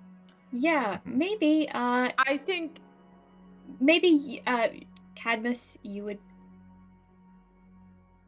prefer Jupiter role. Or I think Jupiter might find offense at a child of Of the who? underworld playing him. Oh, an underworld Oh. child. Yeah. You said that. Which when I came minor in. deity do you come from? I recognize the underworld, but it wasn't confirmed because you have a very weak aura. Which minor deity are you from? Ooh. Oh. I will remind the party that there is currently a mist shrouding Cadmus's aura on him at this exact Yep. moment, So given to him by he- Phoebe. What's the Roman He's like version of like Erebos? Let's see here. I can go look Or that Nyx. up. Oh my god, you want to be my aunt? Or my uncle? Nox. You're my aunt. Nyx's My uncle. alternate is Nox. Nox. Nox. Nick Knox. Interesting. The incarnate of darkness and night gave birth to silly little emo boy. All right. Well, with His that, name is Cadmus. Cadmus. Oh, This- Cadmus, like the one who slew the Lernian Hydra. 1 second, I need to talk with my compatriots. All right then. Pull them I shall away. get all of the costumes ready. Are we sure this is worth it? Yes. Are we All we have to do absolutely is act. the price this is going Cadmus. to Cadmus. Hey. the price this is going to exact from our souls? I don't know if this All right. I can't do much to help you in this moment. However, if I see you stuttering up there, I got you. Why do Cadmus. we Always. if I stutter, why do we care about doing a good job here? Because if we do a good job, she'll write us a better letter. Annie? She asked me to play one of my dead siblings. Actually, the original Castor and Pollux were children of Zeus. Yeah. Yeah. Yeah. I don't actually, know that. Okay. No. valid. Oh wait, you're right. The original Castor and Pollux, who your brothers were named after, were children of Zeus. Much like Jupiter. So they're named actually after- Dionysus' brothers. Yes. Much like I am named Oh, after I think Bronte has a good point. It's Jupiter and Bacchus. Jupiter and Bacchus, of course. Apologies. I am named after a woman who is named Antigone, who lived a very long time ago. However, she was not a daughter of Nemesis. She was, I believe, immortal with lineage tied to Zeus. Most people tend to have Jupiter. lineage tied to Jupiter. Maybe. Jupiter. Jupiter got around. Jupiter fucked. And I'm named after well, actually I'm named after technically my dad, but I'm named after a city in Australia. My mom just liked the name. I think my mom was drunk. anyway, what is I what good is a letter of recommendation from a legionnaire who didn't even stick out their service? Honestly, it's better than showing up empty-handed. Even if you got a patron, I don't think that's necessarily going to get you everywhere you need to go. Because you mentioned it yourself. There was that augur guy who you're probably going to get in good with him with a godly recommendation, but I don't know that the Legion itself will be welcoming to you. Well, we're getting both. And from what I've heard, I might not mind joining this legion. So that's kind of something I want. This whole place stinks of a trap. A bit. I still think that Bronte and Cadmus should switch roles. I don't. That I'm sounds not. very dangerous. I don't think that's a good idea, just because of who Cadmus is.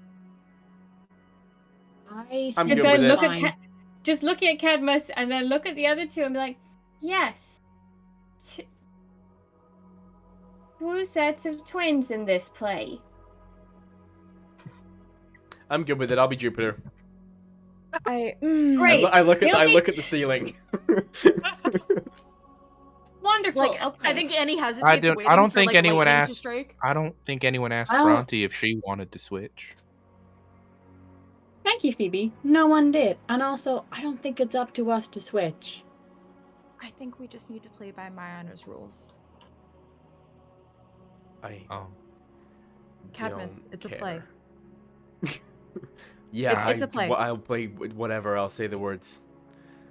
Let's do the thing. Who knows? Is everyone ready, darlings? You hear from the back where you see Mayara is holding like a fake shitty spear and a suit of armor. They are gonna kill us all. Who are they for? Well, let's see here. The spear, Idis stabs Castor with the spear, and the armor is for Linceus to wear. I already wear armor. Do I have to wear the cardboard? You're wearing some Greek mix. It's disgusting. Wear this one instead. I'll be Castor. I put on the costume armor over my regular armor. Oh, sounds good.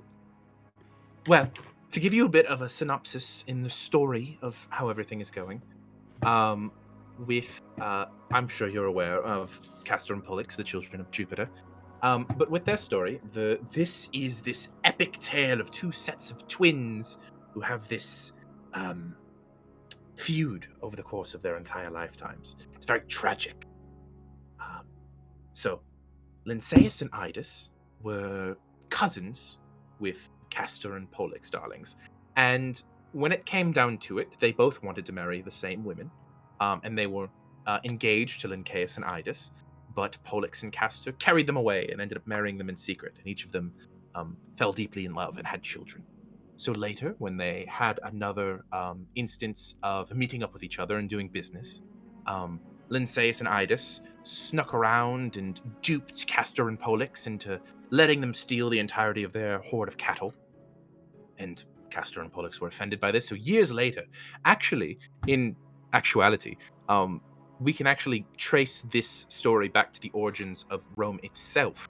Because Castor and Pollux, abandoning their post later on to take vengeance on Linceus and Idis, ended up leaving Helen of Troy alone, at the time, Helen of Greece, alone with Paris of Troy, and that is what allowed Paris of Troy to get away with Helen, and that caused the Trojan War, which obviously brought us Rome itself.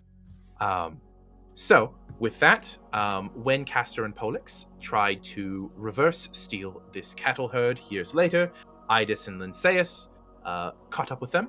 Idis ended up stabbing, I believe it was Castor, Yes. ended up stabbing Castor, and Pollux killed Linceus, and then as Idis was going to strike down Pollux, Jupiter, that was the DM, not the character, Jupiter intervened, smiting Idis, and offered Pollux immortality. Instead, Pollux instead chose to split that immortality with Castor, thus the two of them having this eternal cycle of swapping off who is in the underworld and who is in Olympus. Does that seem clear, darlings? Yeah. Crystal. Sure. Yes. Oh no, this is in Oh, the okay. hand. This is player. Okay. Then yeah, absolutely, go for it. Very carefully Cad will feel a hand on his shoulder that's just gonna and then let go. Just gonna squeeze and let go. Well, oh, look, there they are. And as you guys are starting to stand there, you hear the door open, and eventually the other members of the cast will come in, and essentially Mayana explains to them that you will be giving them a day off, and you guys get a smirk and a round of applause from all of the normal cast members. Several of them immediately go prop themselves up in the back on some of the benches. And we will begin to work on practicing for your guys' play. But on that note, we're going to go ahead and take our halftime break. Let's see here. It is 38 minutes, so we will be back at the 50-minute mark of the hour. We'll be back in 12 minutes. It is so nice to see you all, but I have to use the restroom. So before we get into the play, that is what we're going to do. Goodbye, everybody. We'll be back in 12. Goodbye, everyone.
Hi, everybody, and welcome back to this week's episode of Dungeons and Demigods. It is so nice to see all of you.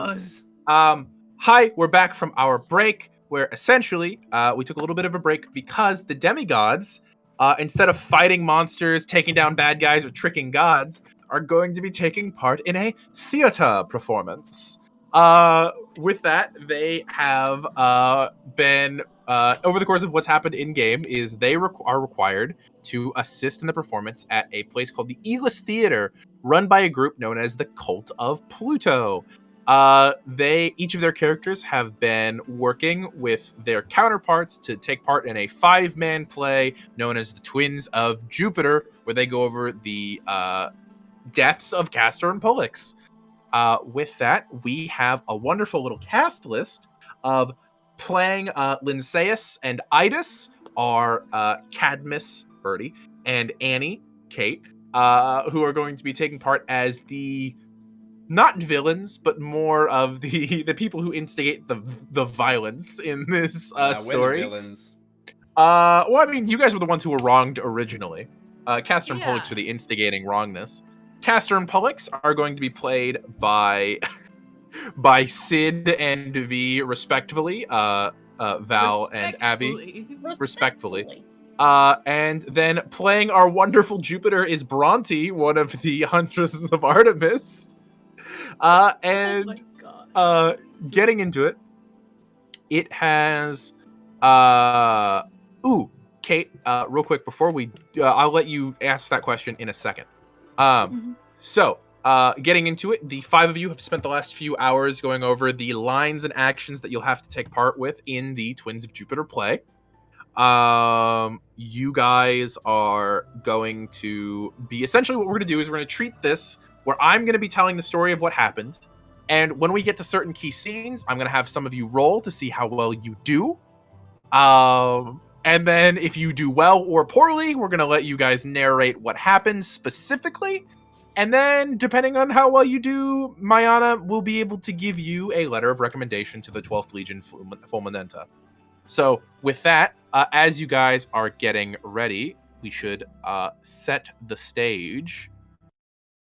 And getting into things. Ooh, that's a little too dark. It's a little too sad. Let's go. This works. So, getting into this, Annie. You wanted to use which ability on Mayana? Eyes of the Lockkeeper. All right, and that allows you to see what? Any crime that she has committed within the past 24 hours, and if I spend additional minutes for each crime, I can get more details. So okay, how many minutes are you going to spend? I think initially, while they are rehearsing, she's kind of like, whenever she's not on stage or whatever, she's just staring at Mayana, and depending on what she finds initially, then she'll so with Mayana looking, you take a moment as you're getting dressed in like this very abbed out chest plate and makeup being done to like contour your face to have a more masculine presenting face. You kind of like lean over one of the cast members who's doing your makeup and look over at Mayana, who at this point is lounged in a chair next to the benches, talking with her wrists a lot, speaking to Phoebe, who looks very nervous with like her curled caramel colored hair, like just kind of over her shoulders. As you look at Mayana, over the first minute, you can see that she absolutely is guilty of tax evasion within the last 24 hours. The existence of this theater in New Orleans, but with no one knowing that it exists, means she has not paid her taxes towards the city, the state, or federally in however long this place has been around. Well thought. With an additional minute, nothing within the last 24 hours. That's it. Hold on, wait. Yeah, that's the only crime she gets over the last 24 hours is tax evasion. All of my dice have Is there anything else you wanted to say with that? That's fine. Okay. She has not committed murder. She has not stolen anything. She's not done anything like that in the last 24 hours. Abby, I see a hand. Yes. So this isn't combat, but I feel like this is something that would trigger my festivity of battle. I agree, and I was gonna see if you wanted to bring that up. Absolutely, I think this would allow it. Instead of advantage on attack rolls, just advantage. The on first like, skill check that the person makes. Okay, yeah. I just felt like that's something like No, I agree. Dionysus sparkle. And by the way, if any of you at any point in time have any skills you would like to use during this, when it comes to your turn, and I say like this is a roll that you need to make, let me know, and I will let that affect your roll. So, all of you are standing off on the side wings of the theater, and the lights come down. And you can see kind of blearily, if off in the dim light off of the theater, people are starting to open the doors to the theater and walk in. The audiences are gathering. Ooh, I have hiccups. To this non-existent theater. What'd you say? To this non-existent theater, people are coming in? There are people coming in.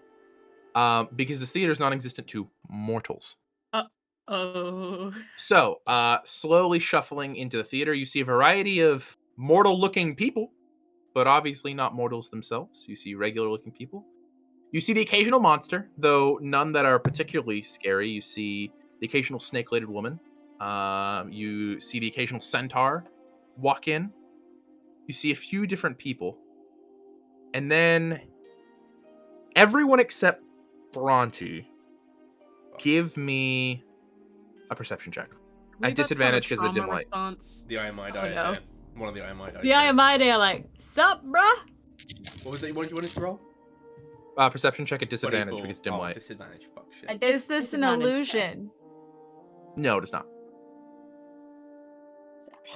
That's a 17. Okay. I rolled a natural 20 and then a 14. 15. 19. Everyone higher than a 15. I got a 17 total. Everyone higher than a 15.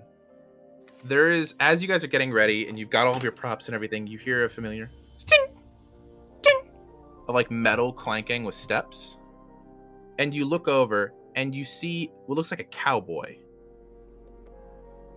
But not a friendly cowboy in a wheelchair. No. Oh. This cowboy carries a 6-shooter on each hip, Oh. No. has a long white beard I get the combat and a grim now. face. And then directly behind this man, this ancient-looking face, there's another person with a blue jacket and slicked back blonde hair and a backpack and a pair of thick black spectacles that he pushes up with one finger as he walks in. As those of you who have interacted with them before, recognize Duke and Johnston of the Iamidai. As they walk in, looking at them, first glance, they don't look particularly worried. In fact, they're casually talking to each other. You remember Duke is Johnston's father. And the two of them find their way to the front row opposite of Mayana. So they're obviously not here to speak to Mayana. They look like they're here to watch a show. And they sit down and begin to talk to each other on their particular benches.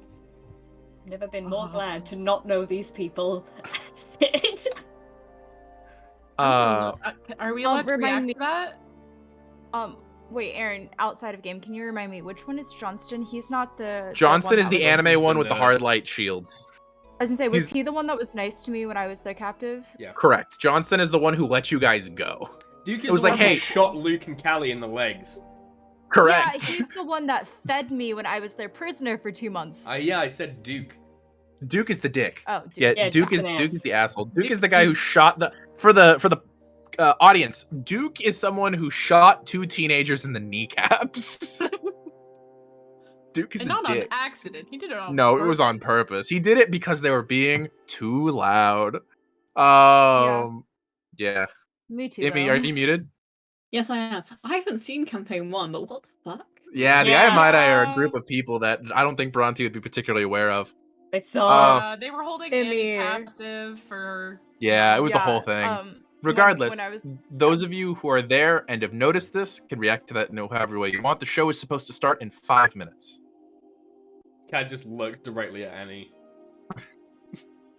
I also looked directly at Annie. You look at Annie, whose face is plastered in just contouring makeup and a fake beard.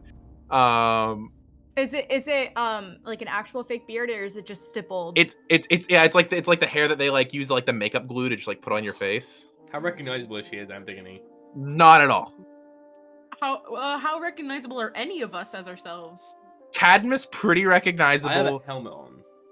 You I do have a see. helmet, but even still, Cadmus, you just look like a more muscular version of the you 6 months ago.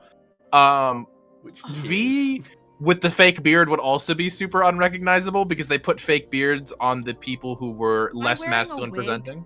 Yeah, you can wear a wig if you want. Sure. Okay, good, because my hair is also a Yeah. pretty dead giveaway. Yeah. Yeah, anyone who was less masculine presenting, a beard was put on to really sell that you guys are these characters. Nice. What's up, Syd? Do you mention any of this to Syd? That's up to you. I was asking the 3 people who are there if I they're think doing so it. far, Yeah. it's so far V and Kat have just gone. I've just looked at Annie like, what? Look what you volunteered us for. I think Annie is gonna look over at one of the actors and be like, I don't know. I think he just looks wrong, right? Is there anything we can do to fix him? Towards Cadmus? Looking at one of the like actors that was helping us get ready to Cadmus. Oh, okay. I mean, like, I guess I could slap another fake beard on him if you want that too. Yeah. I'm pretty good at So, those. I mean, if we're supposed to be twins, just do it. Get the spirit gum. I'll blow on it. Just All right, yeah. Let's. Okay. Come over here, kid. Let's I'm get the gonna- beard on you. Yeah, I'm gonna go over to Syd. My supposed twin for the evening. Oh my god, hey bestie. Hey, bestie! I'm just gonna kind of like lightly like put my hand on her arm and go like, Hi. there are 2 people in the audience. One of which I am almost 100% certain killed one of my girlfriend. And both of them together kept. I will mention to you, V. Iamus is the one who did Yeah, it. So. I know, but Okay, just making sure. I'm being. Sorry, it's so fucking Burrty. And both of them together kept our dear friend Annie kidnapped for months. Not necessarily fans. They've tried to kill us on multiple occasions. So we're about to give the most intense and convincing performance ever that we are twins, okay? And that they have no idea who we are. You see, Syd, hands are moving. It's like, okay, Aaron, is there any way I can further disguise Cadmus? You have this wonderful little thing called the Mist at your Yep. disposal, and an ability called Mist Wielder if you would like to use it. I would like you to see her, like, moving her hands, and, like, these blue-green mistrals start to appear between us. Like, all right, okay. And I'm just going to use my ability to further disguise Cadmus. Do I notice she's doing this? 100%. Yeah, Syd, I'm not certain that's gonna work with Johnston. He could see me when I was invisible. I You don't know you s- Johnston will care. I don't You want just see any her of them to keep know that doing we were it. here at all. Any kind of advantage for it is a good advantage. It's true. Annie, I see a hand. So reading the text, Eyes of the Lawkeeper doesn't have a limited amount of use. It does not. As we're standing in the wings, I'm just gonna stare down Duke and Johnston. Duke first.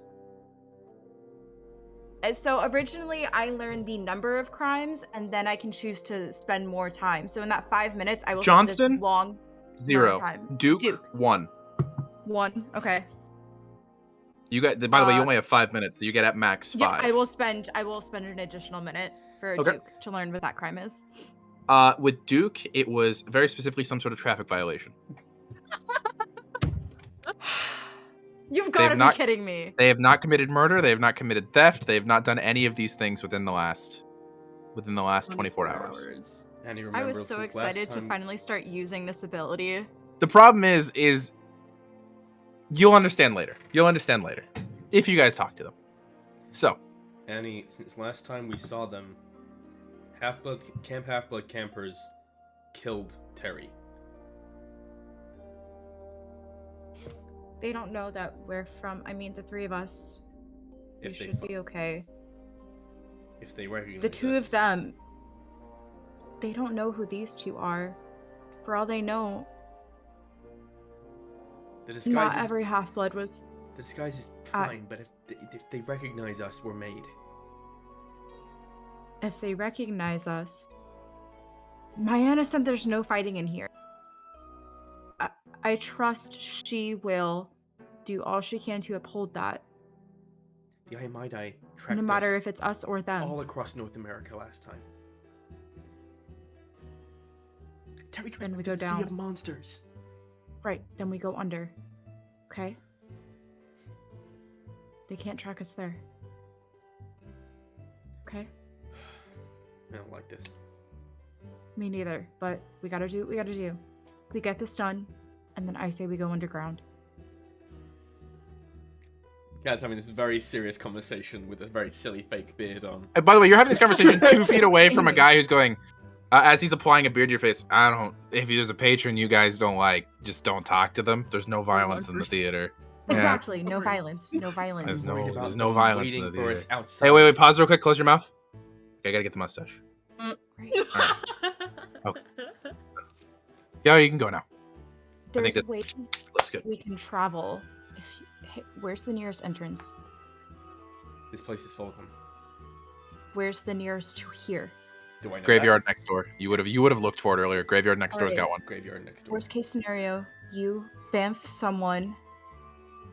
I can fly now. Did I tell you that? I can fly. I can one in the air. Fly. She can fly. That's very Yeah. cool. And then maybe I can carry 2 people. I don't know. Can come back. Worst case scenario, we have ways to get to the entrance as quick as possible. Okay, are you done? I Okay. say to the makeup guy. No, he walked away already. I fully Okay, said that. sorry. But as you guys are having this conversation, I did notice a 3 on V's hand. Does that have to do with this specific conversation? Like, are you wanting to enter? Okay, that's what I was asking. Cab would like get everyone huddled up to tell them that plan. You hear 2 minutes. Right. Okay, Thank guys, you guys, too. guys, guys. Ew. Thank you too. She's gonna look at everyone. Who's 2? Thank, Gracias, thank dos. you, too. Thank you. Thank you too. Thank you. Okay. Hi. That's just me. It's a theater thing. I Yeah, know. I know, it's good. Gross. No, I was saying for the audience who might not know, it's a thing where you think, so that's how you tell the person who's shouting out the time till the beginning of the show, so that you've heard it, you say thank you, and then the number of minutes they've said. Yeah. Anyway, please keep going. Ked's gonna get everyone huddled up. Anyone and say, have a way to get somewhere fast, elusive? Bronte, that's how weird. sneaky are you? Like, fairly sneaky. Listen, guys. I have really good stealth. I can get myself 500 feet away instantly, pretty much. It's Right. fine. Don't worry about me. So Okay. I think V caught you all up. There are 2 guys in the audience that if they see us might want to wait us outside and kill us. One place we know they probably can't track us. I don't want to make any assurances with these guys is the underworld. I know there are people here who do not want to go to the underworld, but needs must as the devil drives. Where is Phoebe right now? Audience with. Yeah, Phoebe is looking extremely nervous sitting next to Mayana because they're chatting about something. Phoebe obviously is conversing, but is constantly looking up at you guys to make sure you're all okay.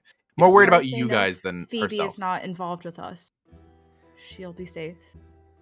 If Yep. we have to make a I speedy am- getaway, either we all Yeah, go we to the need- underworld, or I can't take you guys to the If- underworld and take Phoebe back to Camp Sewer Dump. If we need to make a speedy escape, we will meet you at one of the entrances to the underworld. It's gonna take me hours to get there and back. I'm saying we'll both meet you at the entrance to the underworld. Okay. We're daughters of Hecate. We are white. They're spooky bitches. We're I'm sure spooky bitches. And listen, There's more of you in this city. also the thing you have a problem with of the underworld is I know them. I can keep them off our back. I think that's all the time we've got. Yep, with Thank you, that, Matt. With this that- would probably be a good time to say that before I was dragged into the conversation, I would have whistled for Shadow. as you do that, you hear as up on the stage a small cat appears. I would have loved if Shadow is the Shadow was. leader cat. I would have loved if Shadow was just in the audience already, just like on a chair. Yeah, that's where Shadow comes from. It's not a big room. Wait, question about the layout of the theatre. Is there like a balcony bit / a stage hands? There's those 2 guys from Or the Muppets there. Stellar Waldorf! Are there 2 old guys in... Give Is me a there a second. stage In- door? A stage back door? that you Everyone can- talk amongst yourselves real quick. I have to check my notes for something. Wow, Sorry. I can't believe my cat's here. That's so nice. I can't believe Aaron's checking for Statler and Waldorf. V and Bronte, I need to type something to you guys. Oh. Give me a second. That's a The weird Aaron knows combination. why. Actually, I don't no, like it's that. easier. Val, Kay, and Burrty, go ahead and deafen yourselves real quick. I can tell the audience this. If I deafen, I can't. I'm gonna take my headphones off. Okay, sounds good. Oh, I don't know how to deafen myself. I can deafen you. I got you. Wait.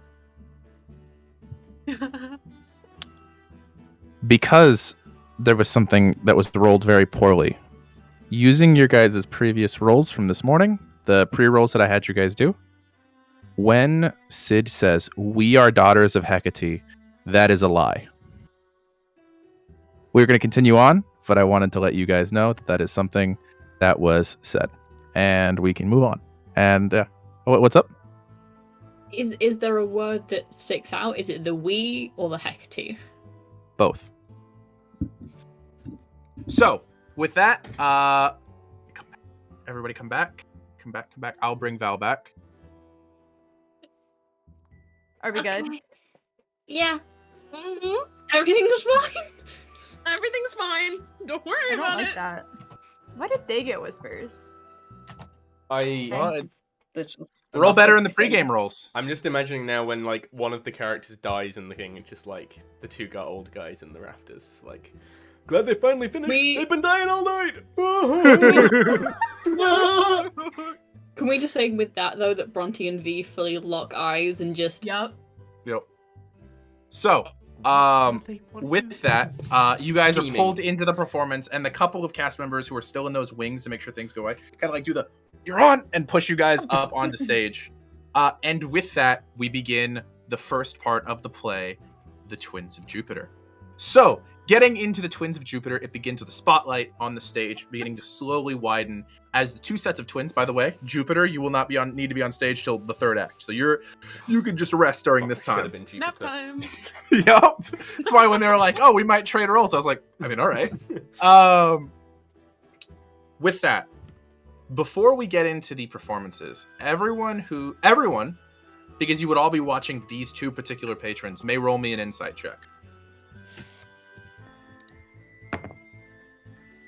oh before they Natural 20. Natural 20. What are we rolling? Sorry. Insight check. What's up, Bronte? before they go on stage, I'm gonna cast guidance on each of them, which lets them add 1d4. You can only to do an it on ability one check. per time because I believe you can only do one at a time because isn't guidance that's- concentration? It's bless, I think, that lets you do Bless other is people. Bless. Unless you have something that so- changes it for. Does being or does leader. guidance? Nah, not- it is just guidance. It is just one person because it is concentration. Okay, so yeah, the next so pick one. The Um, next So roll I that they make Hex. will have a I D4. have Bane, but not Bless. Correct. Saucy 20. Okay. I have a I nat haven't heard 20 it. minus That's a- 1. Okay. 25 for me total. Okay. I'm a wee bit. Bronte, did you roll me my frazzled. insight check? Oh, 22.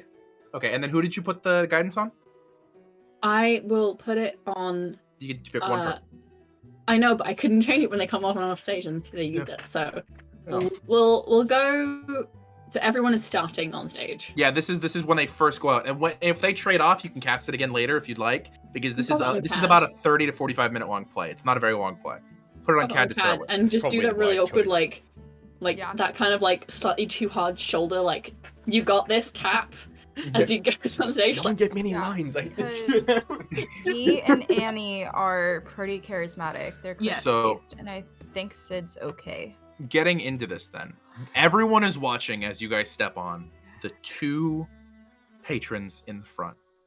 And you see nothing on Duke's face and the nat 20 of immediate recognition on Johnston's face. Johnston goes and then just sits back Oh, and just God. watches the show. Okay, good.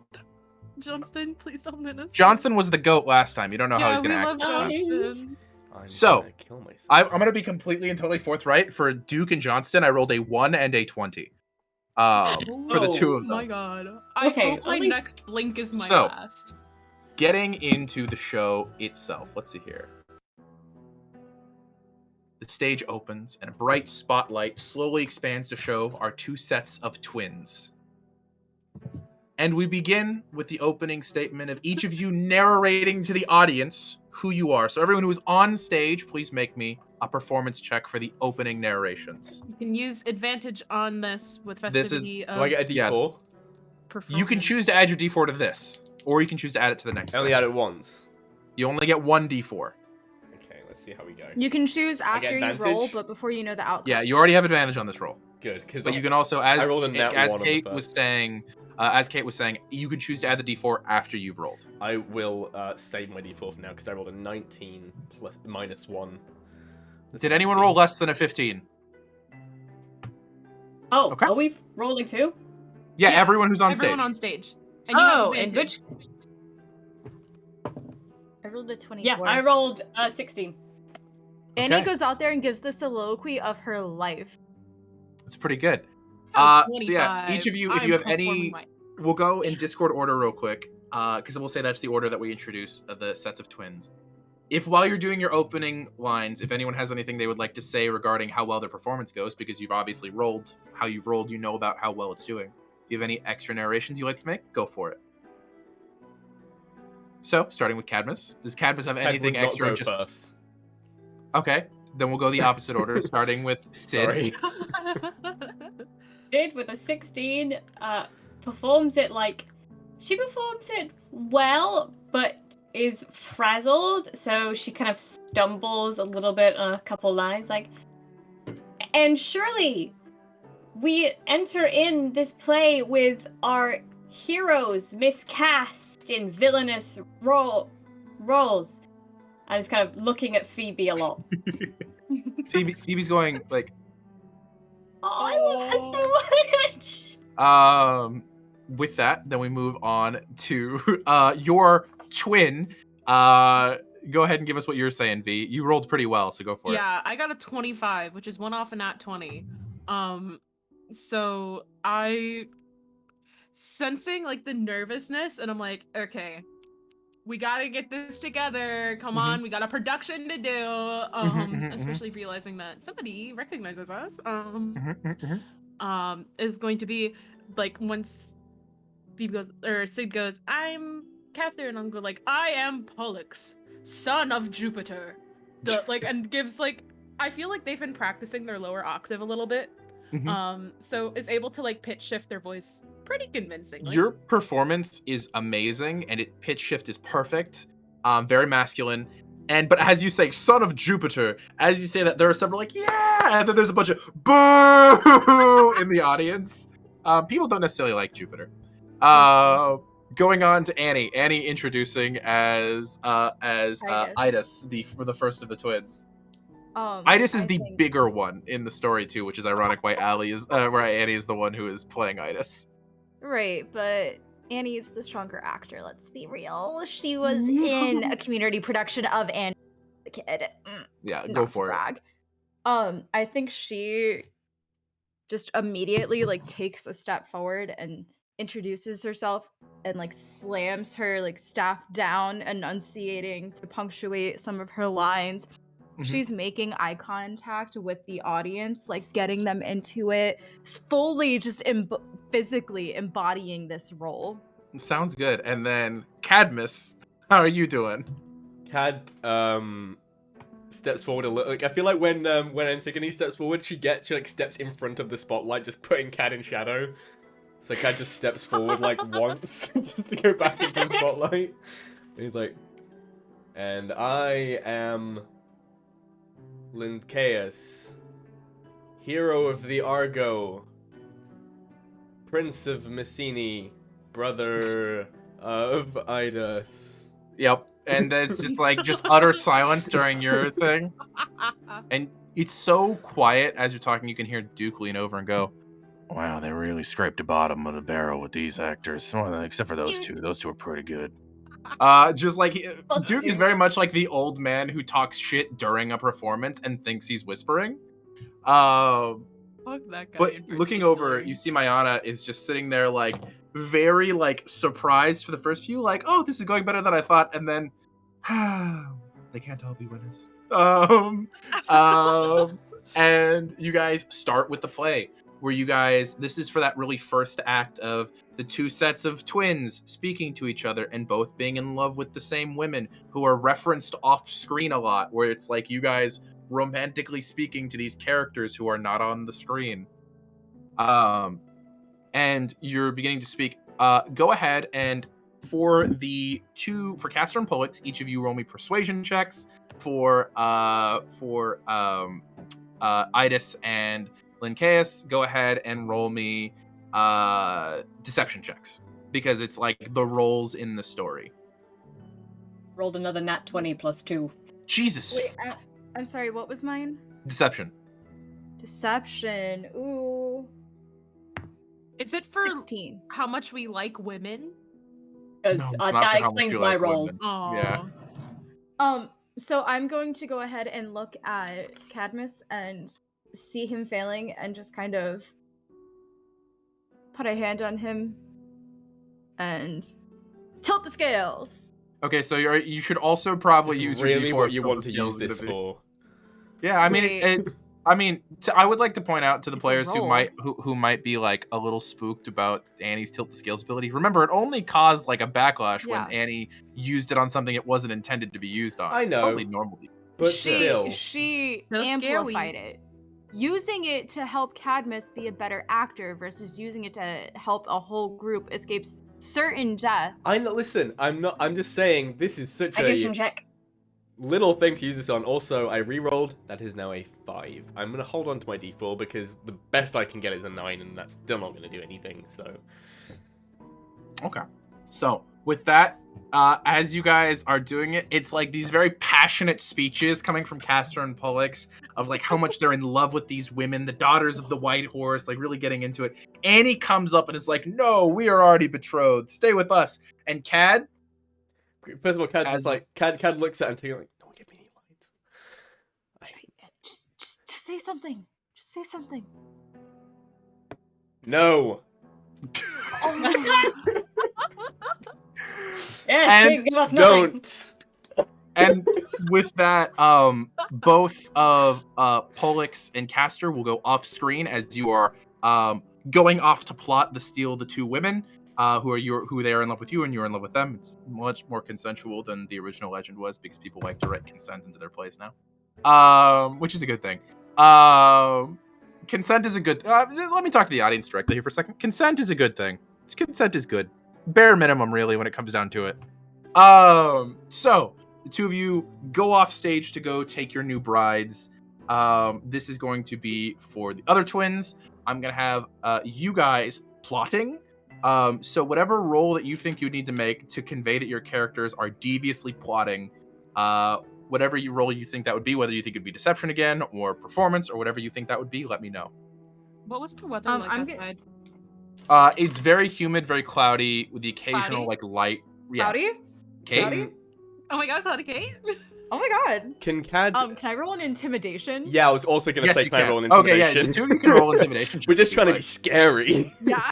Also, I saw a hand from Bronte real quick. That's a 23. Oh, did I not? I thought I saw a hand. Okay, cool. 23. 22. So Annie had been kind of carrying this set of twins up until now, but as the other two leave, Annie, what does your face look like as you're trying to look devious and intimidating? I think it's just like it's not the he. She's not playing into it too. The most terrifying thing is the unknown. And so Okay. she just kind of has this like smirk on her face where it's like, "Oh, you know something fucked up happening in her brain." So with that, Idis looking very straight man intimidating, and just like because the two of you are acting to each other and not to the audience, Cadmus, it's a lot easier for you to just be like, "Oh, we're being spooky bitches." Can I... Yeah, go for it, I Cadmus. haven't a co-edit. So, I noticed that Johnston noticed us, right? Yes, correct. All of you did. Cool. So Cad almost, like, eyes flick towards Johnston as he, like... And their plotting is like, they took something precious from us. We're gonna make them pay. My god. That's pretty solid. That's pretty solid. Okay. Okay. That's what Good to know. That's what a nat 20 gets you in Cad acting. With that, Johnston looks up and is like, and he just goes back to like eating some like snacks out of a bag that he's just been watching this like fully in trance. Yeah, gives a thumbs up. He thinks Uh, we're adorable. Yep, real cute. I hate it. I hate the Imida. So, with that, the two of you leave, and Pollux and Castor, you come back on screen. Did we just get married? Like, is it like? Yeah, you guys went celebration? married and each had a single child. But coming Are we back, gonna get married? it's gonna be you two talking about this great herd of cattle that you've got.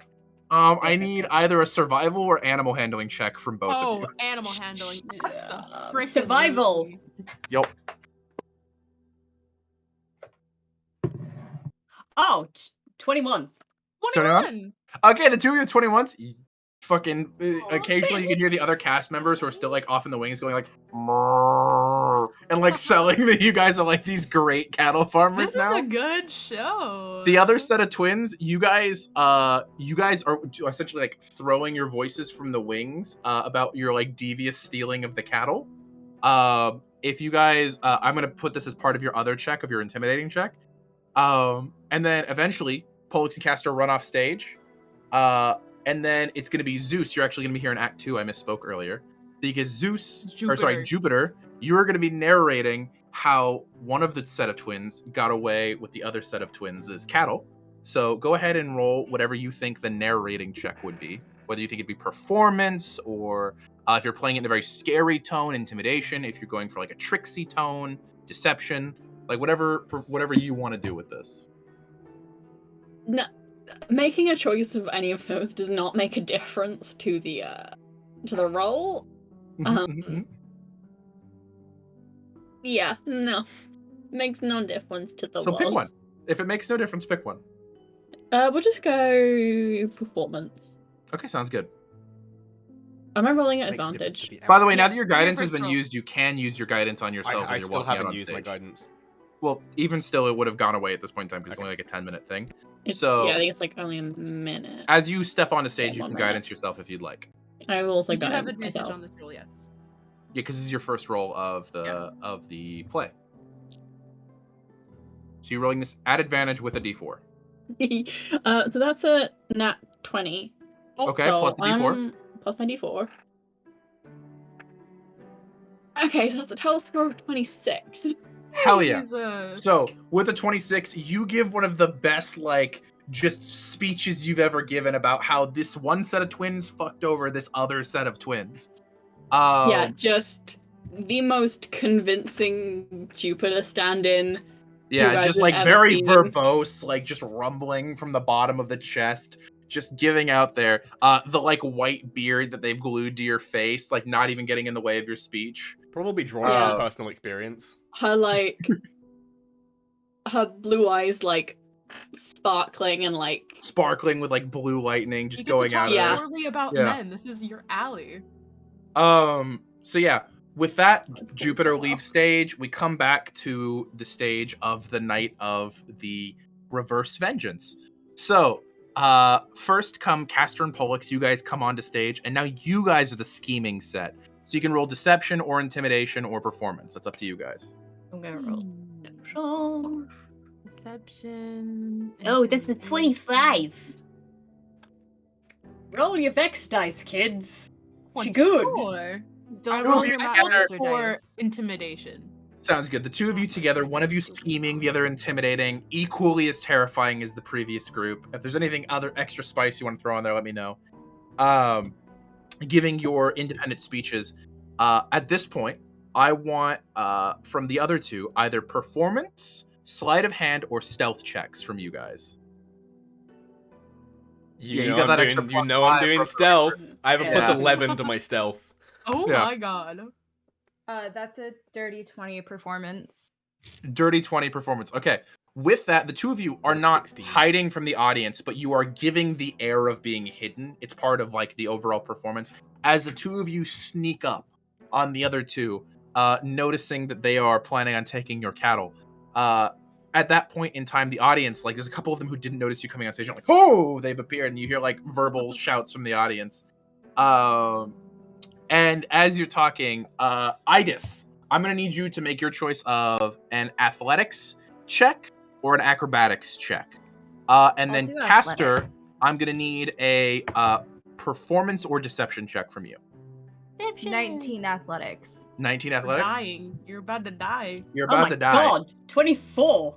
24. Jeez, you're an The two of you actor. together, at that moment, Antigone steps out of the shadows with this giant rubbery spear that kind of like rattles a bit as you move it, but you take your two hands with your performance check and straighten it fully and thrust it. And at that point, Caster, you take it dramatically, the spear from the back of from being stabbed in the back, and fall to the ground, reaching out, calling for Jupiter. And I'm going to need athletics checks from both Pollux and Lincaeus. Can I make a special Yeah, point can about what we- Cad's gonna do? Flavor. Sure, go for it, the two of you. Because, so athletics, you said? Yeah, correct. First of all, that's a 17. Okay. And second, Cad is gonna instinctively parry. Okay, instinctively parry. Okay. And then he's gonna What was I rolling again? You're rolling athletics check. Oh. and then he's just gonna sigh and let himself get stabbed. What was that, V? Oh, no. So you're not going to get stabbed. That's not part of the story. Oh, okay. Yeah. You're not? I thought I get to kill him. Yeah, I thought. Nope, not yet. The No, one, I die. Not yet. it's the You other way die. around. Lincaeus kills I kill Pollux. Lincaeus. No, I just killed Caster and Pollux killed. That's right. Lincaeus. Yeah, correct. Pollux So it's the other way kills around. Kills Yeah, so Lincaeus. that's why I was saying is you're not going to die. One of the two. Oh, no. I was thinking you were the I'm other about two. to die. You're Sid right. Just Sorry, died, and you're I'm right. about to kill. Correct. There you go. So, yeah. Okay. Little bit of flavor. I got a 20, a natural. Okay. Sounds I'm good. gonna do like a dramatic, like, oh no, my brother, like very, like, you know. like, the- Absolutely. And you pick up Yeah. your own weapon and you I'm go, gonna my look- brother! I'm gonna look Yep. Cadmus in the eye, and like I'm gonna try to make it so that the audience can't see, but I'm just gonna be smiling like a little gremlin at him. Yeah, you've done that thing where you fully turned your back to the audience. You're going, my brother, no! And you're just fully grinning ear to ear. And you go to strike, and Cadmus immediately parries. And it's that thing It's of like, like- 'cause the it one was dagger obviously- goes away. We're like overacting so much. Mhm. This is probably a very telegraphed thing, so Cad just like bats it aside without really thinking about it. I'm gonna like mumble like, fight me. And then he like swings his fist back. And then he gets stabbed and he's like, oh, you've slain me. And he falls over.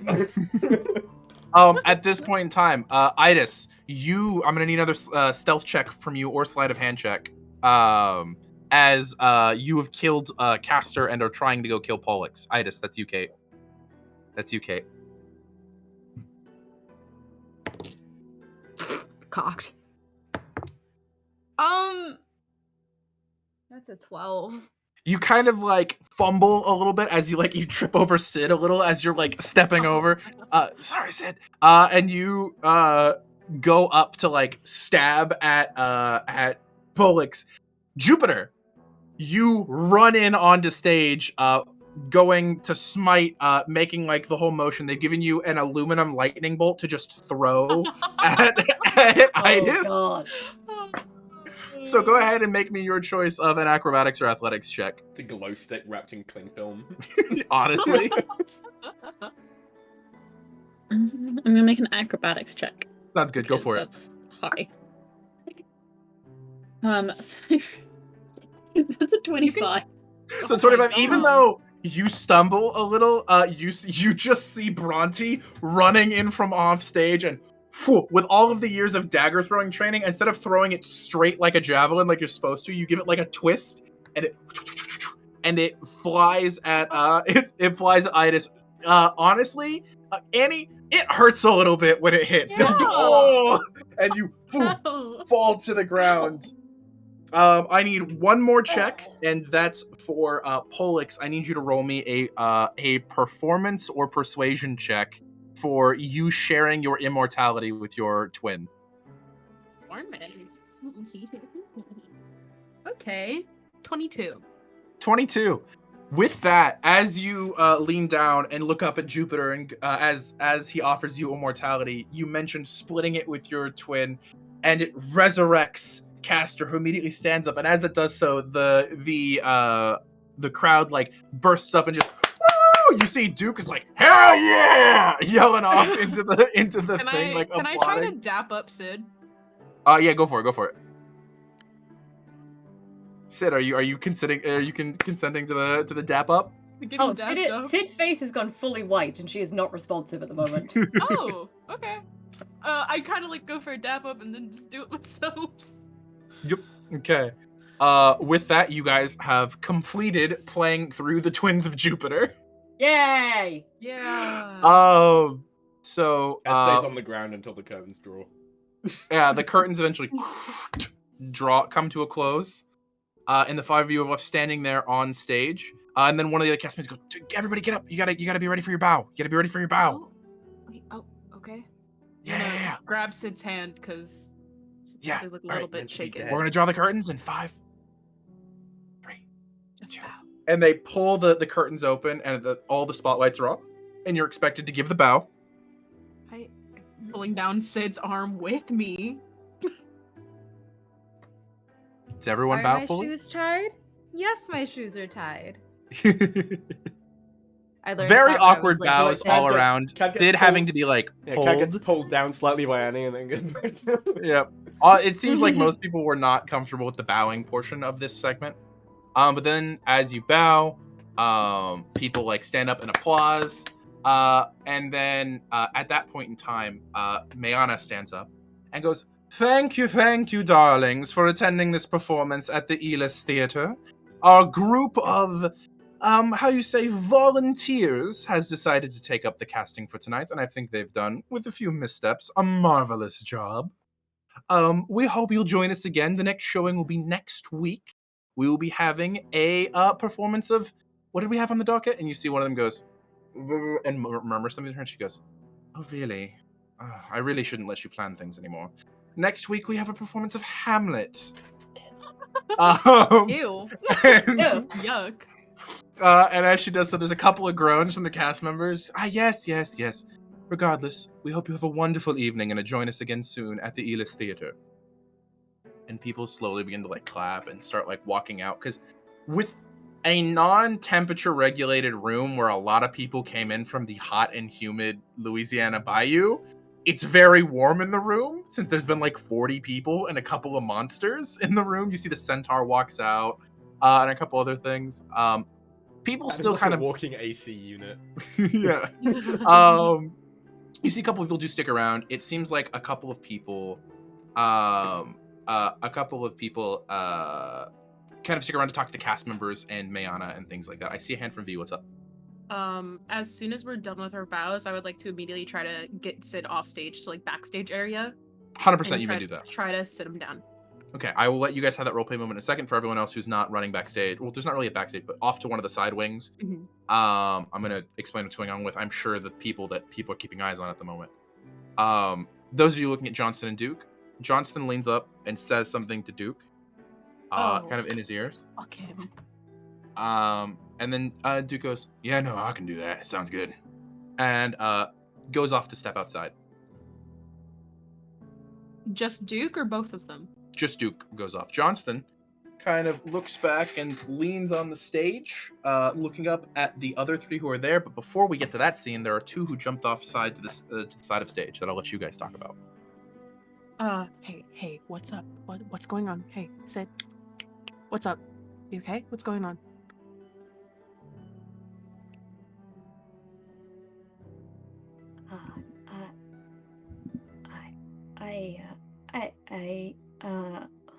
Okay, take your time, breathe. It's okay. Bag. I need my. You need your bag?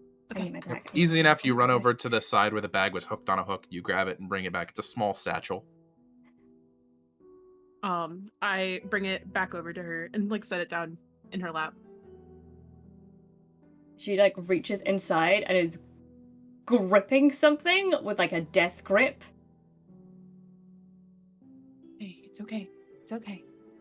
You're okay. It's just a show. It's okay. Please take a deep breath. You're okay. Theater. We're in a theater. We're in the I don't even remember the name of the theater. We just did a showing of the Two Twins of Jupiter.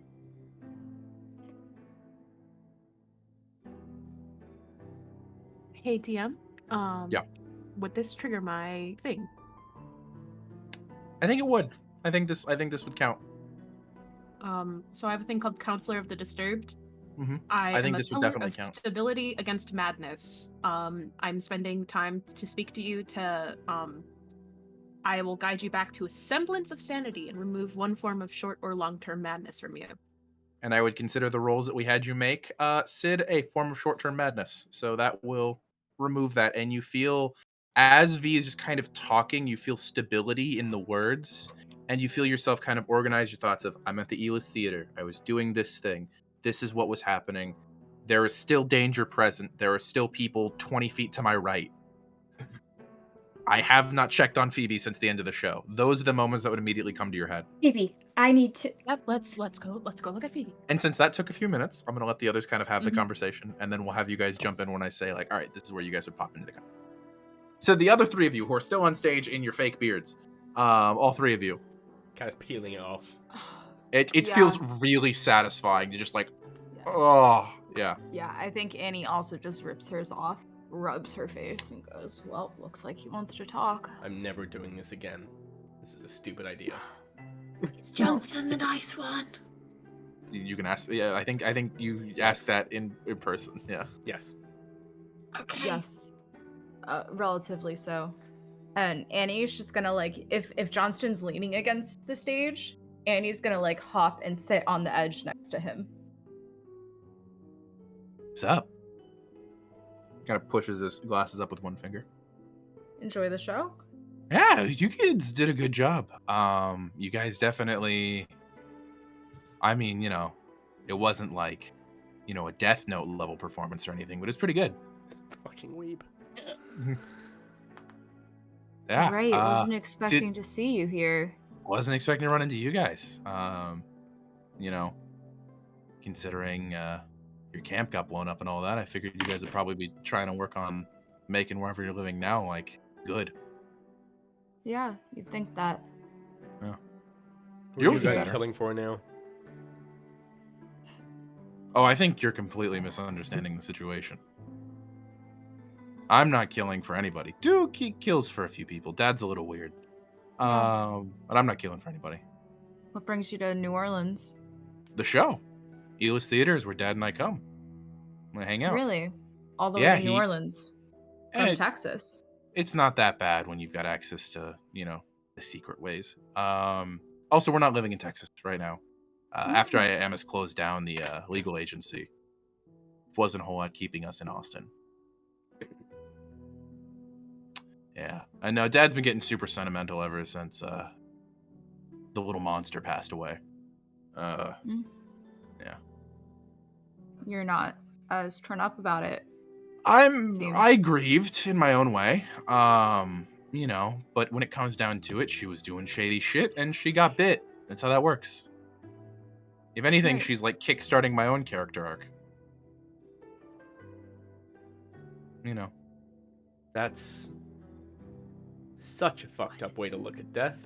Yeah, I mean, to be honest, she's probably in the fields of punishment. Oh, she definitely Oh, she is. Yeah, I figured as much. Yeah. She kind of deserved it, and She definitely you know, did. you might love your family, but you don't have to like your family. You know? Yeah. Thanks for not telling your father about us. Oh I assume no, you didn't. I'll have to tell him at some point, but I just asked for him to wait outside so I could talk to some people here. Right. Ah. He's gonna come for us, And isn't he? at some Well, he's not working for IAMS right now, so probably not. He doesn't want revenge. I mean, he probably does, but not against you specifically. No, Who's it's some who's the one who killed her? Hephaestus kid. He was working on hunting him down. It was Jericho. Yeah. No, Carol. it's Juan Carlo. Out of character, Jericho prayed to Hephaestus, and Hephaestus blew up the yacht she was on. That's Yup. what it was. Yeah. That's what it was. I couldn't remember which one of them it was. Mhm. Yeah, no, that kid is definitely gonna get shot, and I can't really stop that. But So your father has no qualms with us right now. I mean, I'm sure if he was still, you know, with IAMS' ear, he'd probably be like, "Oh, we should take you out." But IAMS fucked off with that serpent bitch somewhere, so I have no idea where he's at. Dolphiny. Yeah. After she Nice. came back, flew by the whole legal agency, and the two of them went somewhere, and we've not heard from him since. And Charlotte pulled out immediately after a little monster died. Took her son with her. She's off living, I think, in like LA now. Shit. Yeah. What But was yeah. the other son's name? What was Charlotte's name? Slate. Slate. Yeah. Slade. Thank you. I was gonna say I had a list. Yeah. Yeah, but it's good you guys didn't attack on sight, because we would have had to defend ourselves immediately. I mean, no fighting in the theater. Yeah, it's a rule that's not magically enforced, therefore you demigods don't always listen to that. There are plenty of places where there's no violence here, and then demigods run in and kill somebody. I respect the rules.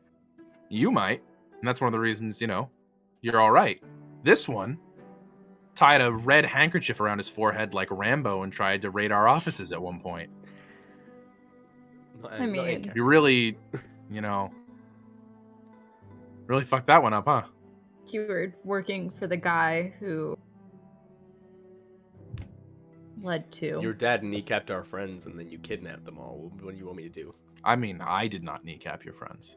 I said your dad. Why does everyone I keep know. saying I'm saying Johnston? No, I'm saying, like, I get it. I didn't do those things, but he did. And I get it. If you'd had attacked, I would have understood. I still would have had to fight back. Right. You really need but to yeah. think about who you're throwing your lot in with. You can't keep I'm not throwing my lot in passing with the anybody. buck. I think I am. Johnston here was just Also, seeing a who show the with fuck his is? mother. Pardon me, real quick. Who is this person here? Hi, I've not met you. I'm Johnston. A friend. No, Bronte wouldn't have come over. She was staying Oh, okay. with. Okay. Then what was the girls. hand you had up? That was I want to speak to them after. Oh, okay. Sounds good.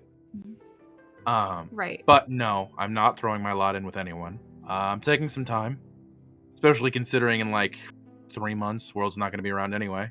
Might as well enjoy it now. Why do you say that? Oh, you guys definitely defeated Big Snake, but no, he'll be back in 3 months. 3 months. 3 months. Why are you so certain about that date? That's when he's coming back.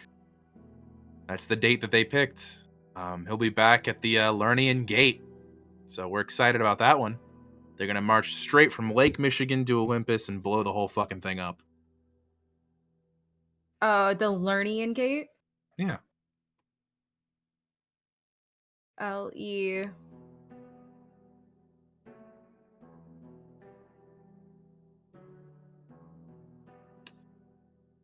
Yeah.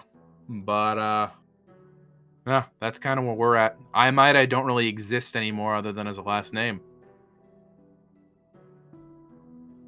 Anything else that you would know? That's kind of it. I'm out of it. I've been out of it ever since Little Monster died. Right. Well, from what I've learned, there is no out of it. Truly. Well, I hope we'll you see take where the that right goes. side. Yep. Might as well enjoy it while we can.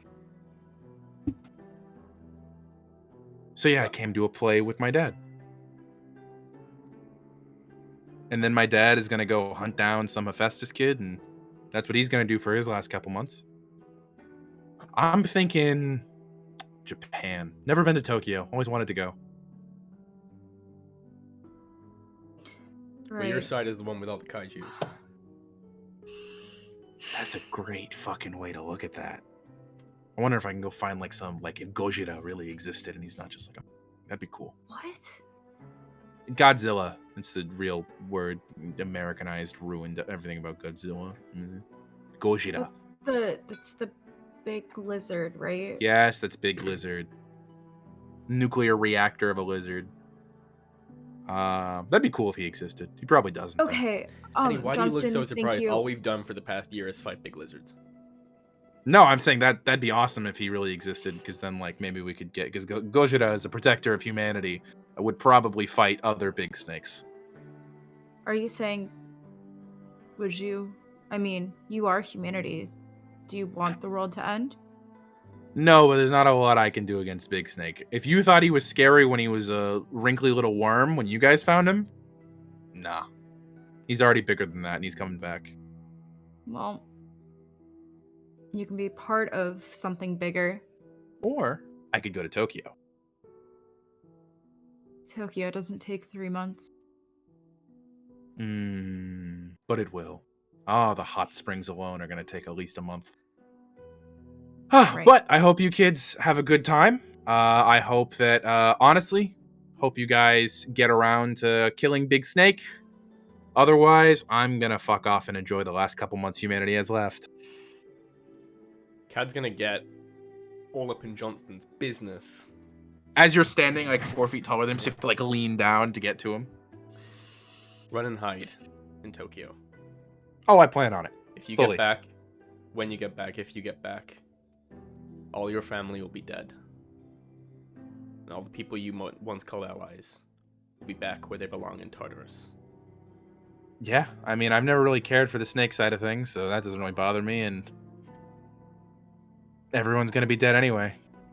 You know, Dad's already on his way out. Pancreatic cancer, he's gonna be gone in like 2 years anyway. So, you know, it is what it is. Right. And on that, you having to tell him eventually, we'd appreciate if that eventually later rather than sooner. Oh, I don't have an eye out for you kids. No, absolutely. I'll let him know at some point. Probably after he's finished going on his own little mourning spree. But yeah, so just wanted to stop by and say you guys did a good performance. And let you guys know that the world's gonna end. And Appreciated. Watch out for yourself, Johnston. Will do. There's a manga shop somewhere with my name on it. I don't know what that means. Fucking normie. And he walks away. He's the best one of them. And He's still the best worst, one. and That's he's the still worst one of them. worst. He's the best I remember. No, actually, you know what? I would say Slade is the best one. No. Slade is such a nice kid. Slade sucks. He's just dumb. Yeah, so he sucks. He's a himbo. Yeah, On he's like every purpose. guy I was into in college. Sucks. That was your type? Yikes. College. But yeah, so with that, at that point, as Johnson is beginning to walk away, that is where the other two will be able to pop out from the side section. Technically, he's on his way out, so if there's something that you two wanted to say to him, you may. And then Bronte, this is also where you would be able to speak to the other two, because you wanted to wait for them to be done talking to Johnson. Oh no, I wanted to talk to I completely forgot her name, the proprietor. Okay, sounds good. Mayana. Then I will let you talk to Mayana then, because you're the only one who hasn't been able to talk since they did the theater, and then we'll bring back to the other two talking to them. So yeah, you can pop down, and Mayana's still talking to Phoebe. Yes. So after the two go on stage and then those two go to talk to Johnston, I'm going to take off my wig and beard. I'm still going to keep the costume on. I want to know, I still had my van braces on with my costume. I figured as much. You would have mentioned it otherwise. Yeah. Yeah. Yeah. I'm just going to walk down, had probably like this, underwig cap, just Yeah. walk down. Oh, hello, darling. Good show? I've seen better, but it was very good for a bunch of newbies and volunteers. Phoebe, how are you doing? I'm all right. I'm working on it. Trying to get used to the idea that I'm going home tonight and y'all are going to keep going.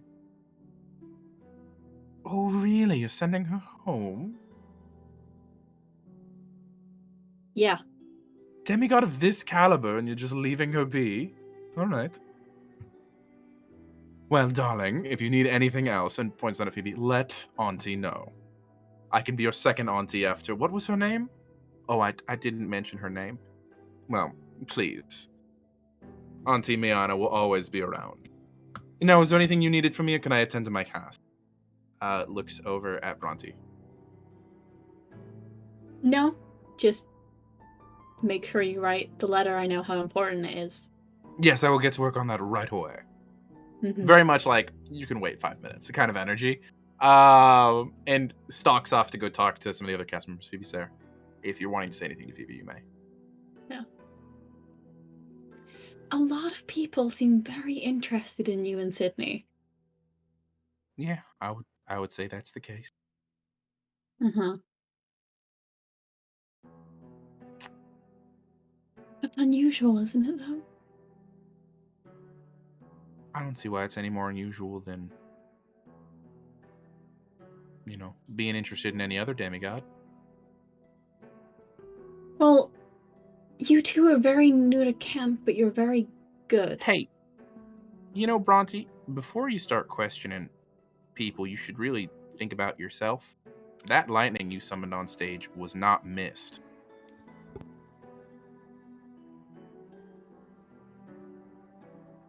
I'm not the one telling outright lies, so... Fair. I've never spoken a word of mistruth. You still have that coin on you. I can feel it in your pocket. Gold The one. US Mint one? Yeah, you picked it up earlier. It's cursed. Pass it over. Oh. No, that's a bad idea. Alright. And she takes the coin and she puts it in her pocket.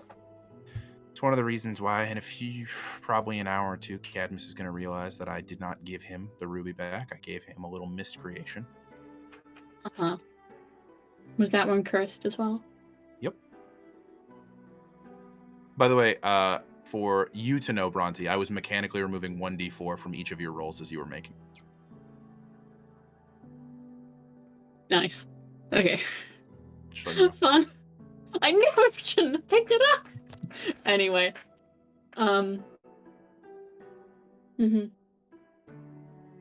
It's part of my curse.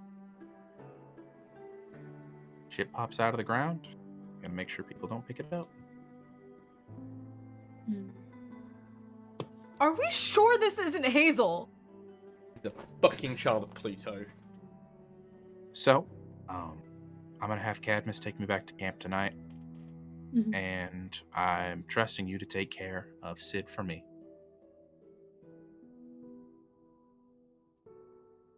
I think I can genuinely say there is not a power on Earth that would put her in danger. Alright then. Well, I think I better get ready to start heading back then. Alright. The rest of you who are on stage, if you wanted to have a conversation, you may do so. I believe that Syd and I were gonna go check on Phoebe. Yeah. Oh, the first you would have run into the other two who just finished their conversation with Johnston, and you can see that Bronte and Phoebe are having a conversation. Yeah. At the moment, as you step out, by the way, Syd, Phoebe looks totally safe, if a little confrontational in a conversation, but doesn't look like to the point where you need to step in if you're being anxious or worrying about that. Whereas the other two look a lot more disturbed, having just finished their conversation with Johnston. So just letting you know.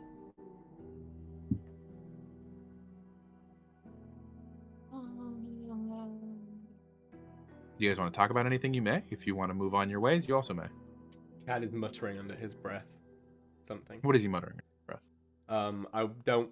Well, I'm not saying something... He's not saying it to anyone. It sounds like he's mulling something over. It's like... Pits unhollowed, serpents... Yeah. Sort of thing. Mm-hmm. Okay. My spidey sense is tingling. The one that you just asked me about? Yeah, and also for Cadmus. Not in Cadmus, no. Well, a little bit, but not as much to where you'd need to step in. Okay. It's definitely not a restful mind, Cadmus's mind. Mm-hmm. Especially with what he's currently thinking about. Yep. Even though Syd knows Phoebe doesn't look in trouble, she's not great, so she's still gonna probably walk over to her as soon as she can. Hey, Syd, I was just talking to Bronte about I have to head back pretty soon. I'm probably going to have Cadmus take me back soon, and then he'll be back in the morning. We had an interesting conversation. Interesting. Interesting? Mm. I'm giving Bronte a look right now. Bronte just like that. Can I insight check this? Oh, absolutely. Go for it. At advantage. At advantage, Syd can insight check this. The other two, Okay, yours is in a second, and Annie This has not. After this, everything is wrapped up. Yeah, okay. Sounds good. 17. 17? Easy enough to figure out. They had a conversation. Just gonna move in front of Phoebe. No, Syd, it's fine. We talked it over. How much did you talk over? Not It's much. fine. Just people are aware that secrets are being kept, and it's not just us who's doing it. She keeps my secrets, I keep hers. Mm-hmm. In like a really genuinely like friendly tone. Mm-hmm. And I'm trusting your safety over to her. And I'm gonna go back to Kyron and let him know everything we found out on our journey thus far.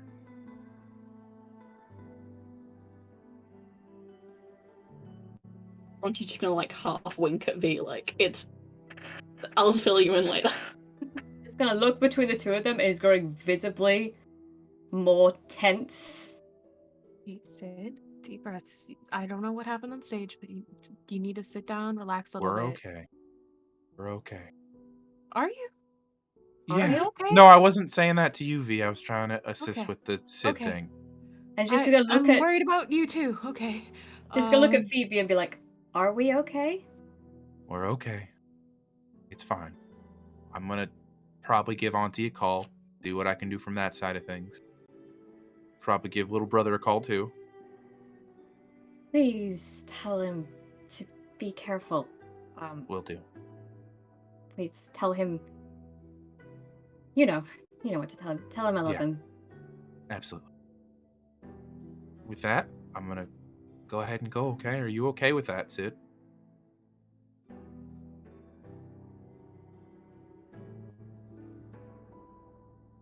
Yeah. Okay. Yeah. Remember, you can always call to me using the mirrors that Llewellyn set up. I know. Okay. All right, then. Cadmus, you were waiting for this conversation to finish. You would see Phoebe is physically leaving this conversation. Does that affect what you would want to do? The thing Cadmus do is with Phoebe, yeah. Okay, so Phoebe's going to walk up to you after giving her sister a hug. I think I'm about ready to head to camp. Can I sleight of hand to disguise the somatic components of a spell?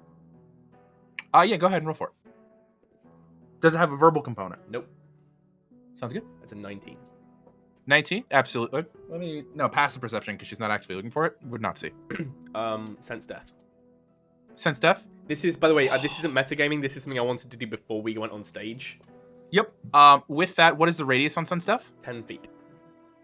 10 feet. One of the weird things about whenever you access sense death is you always feel the aura coming off of yourself. Because it's one of those things where you personally have died. And it kind of clouds things. It's a little odd. Actually, you know what I'm going to do?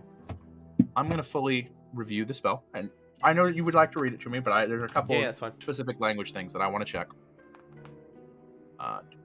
Child of Hades. The Hades custom spells. 10-foot radius.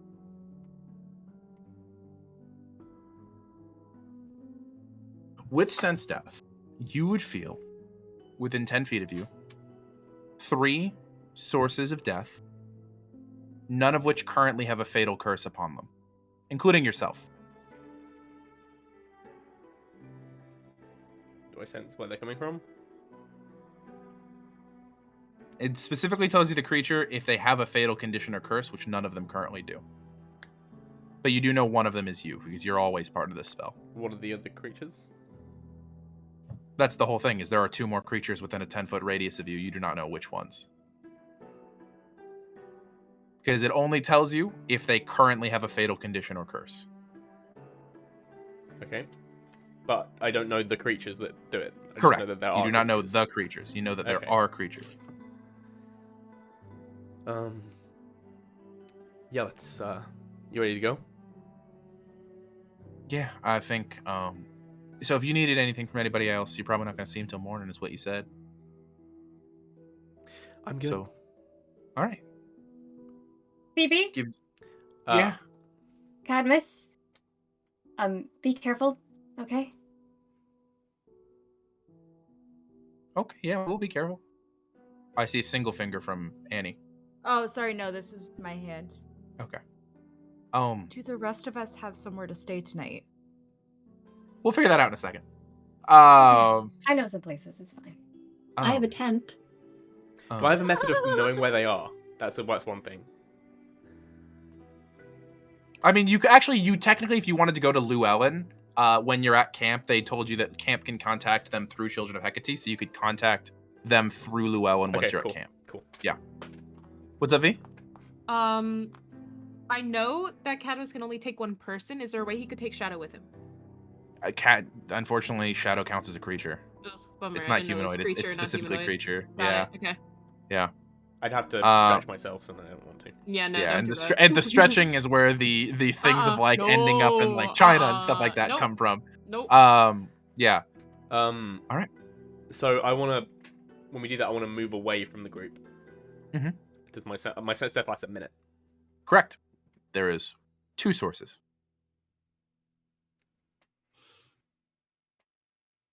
Okay. Mhm. I find a shadow, Mhm. and I take Llewellyn's hand, and I No, this is Phoebe. Llewellyn's Sorry. the one. take Yeah, Phoebe's hand. I take Phoebe's Well? hand, Mhm. and I head a little ways away from Camp Sewer Dump.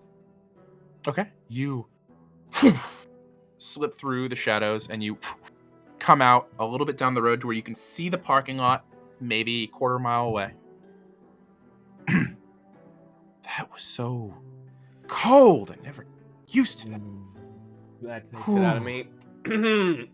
Oh, do you need to sit down? I'm good. Who are you? Okay. Sorry. Roll an insight check. Okay, that's an 18. Okay. So with that, this is going to be the insight check because instead of you going on that statement, I want to insight Yeah. check on that statement. We're going to be rolling under these general rolls for the next however many minutes. Phoebe, with you, we just came back from a quest. Are you having memory issues? My memory's fine. All right. Well, I mean, you're the one who said I haven't slept in 8 months. You and Syd aren't being honest with us. You're absolutely right. I want the truth. 100%. That is not your privilege to have.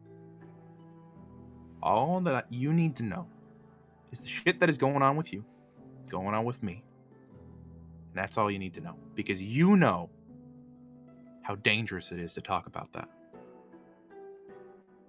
I'm not here to hurt anybody. And I wasn't even brought back on my own. You're not a child of Hecate.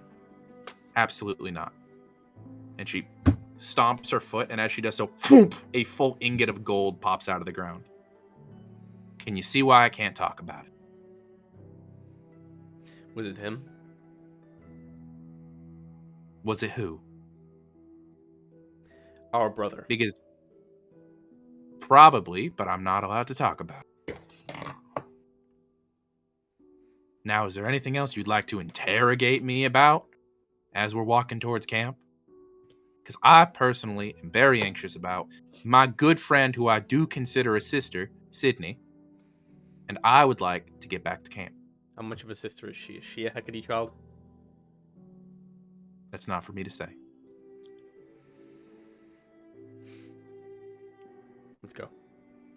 All right, go. And the two of you walk back to camp.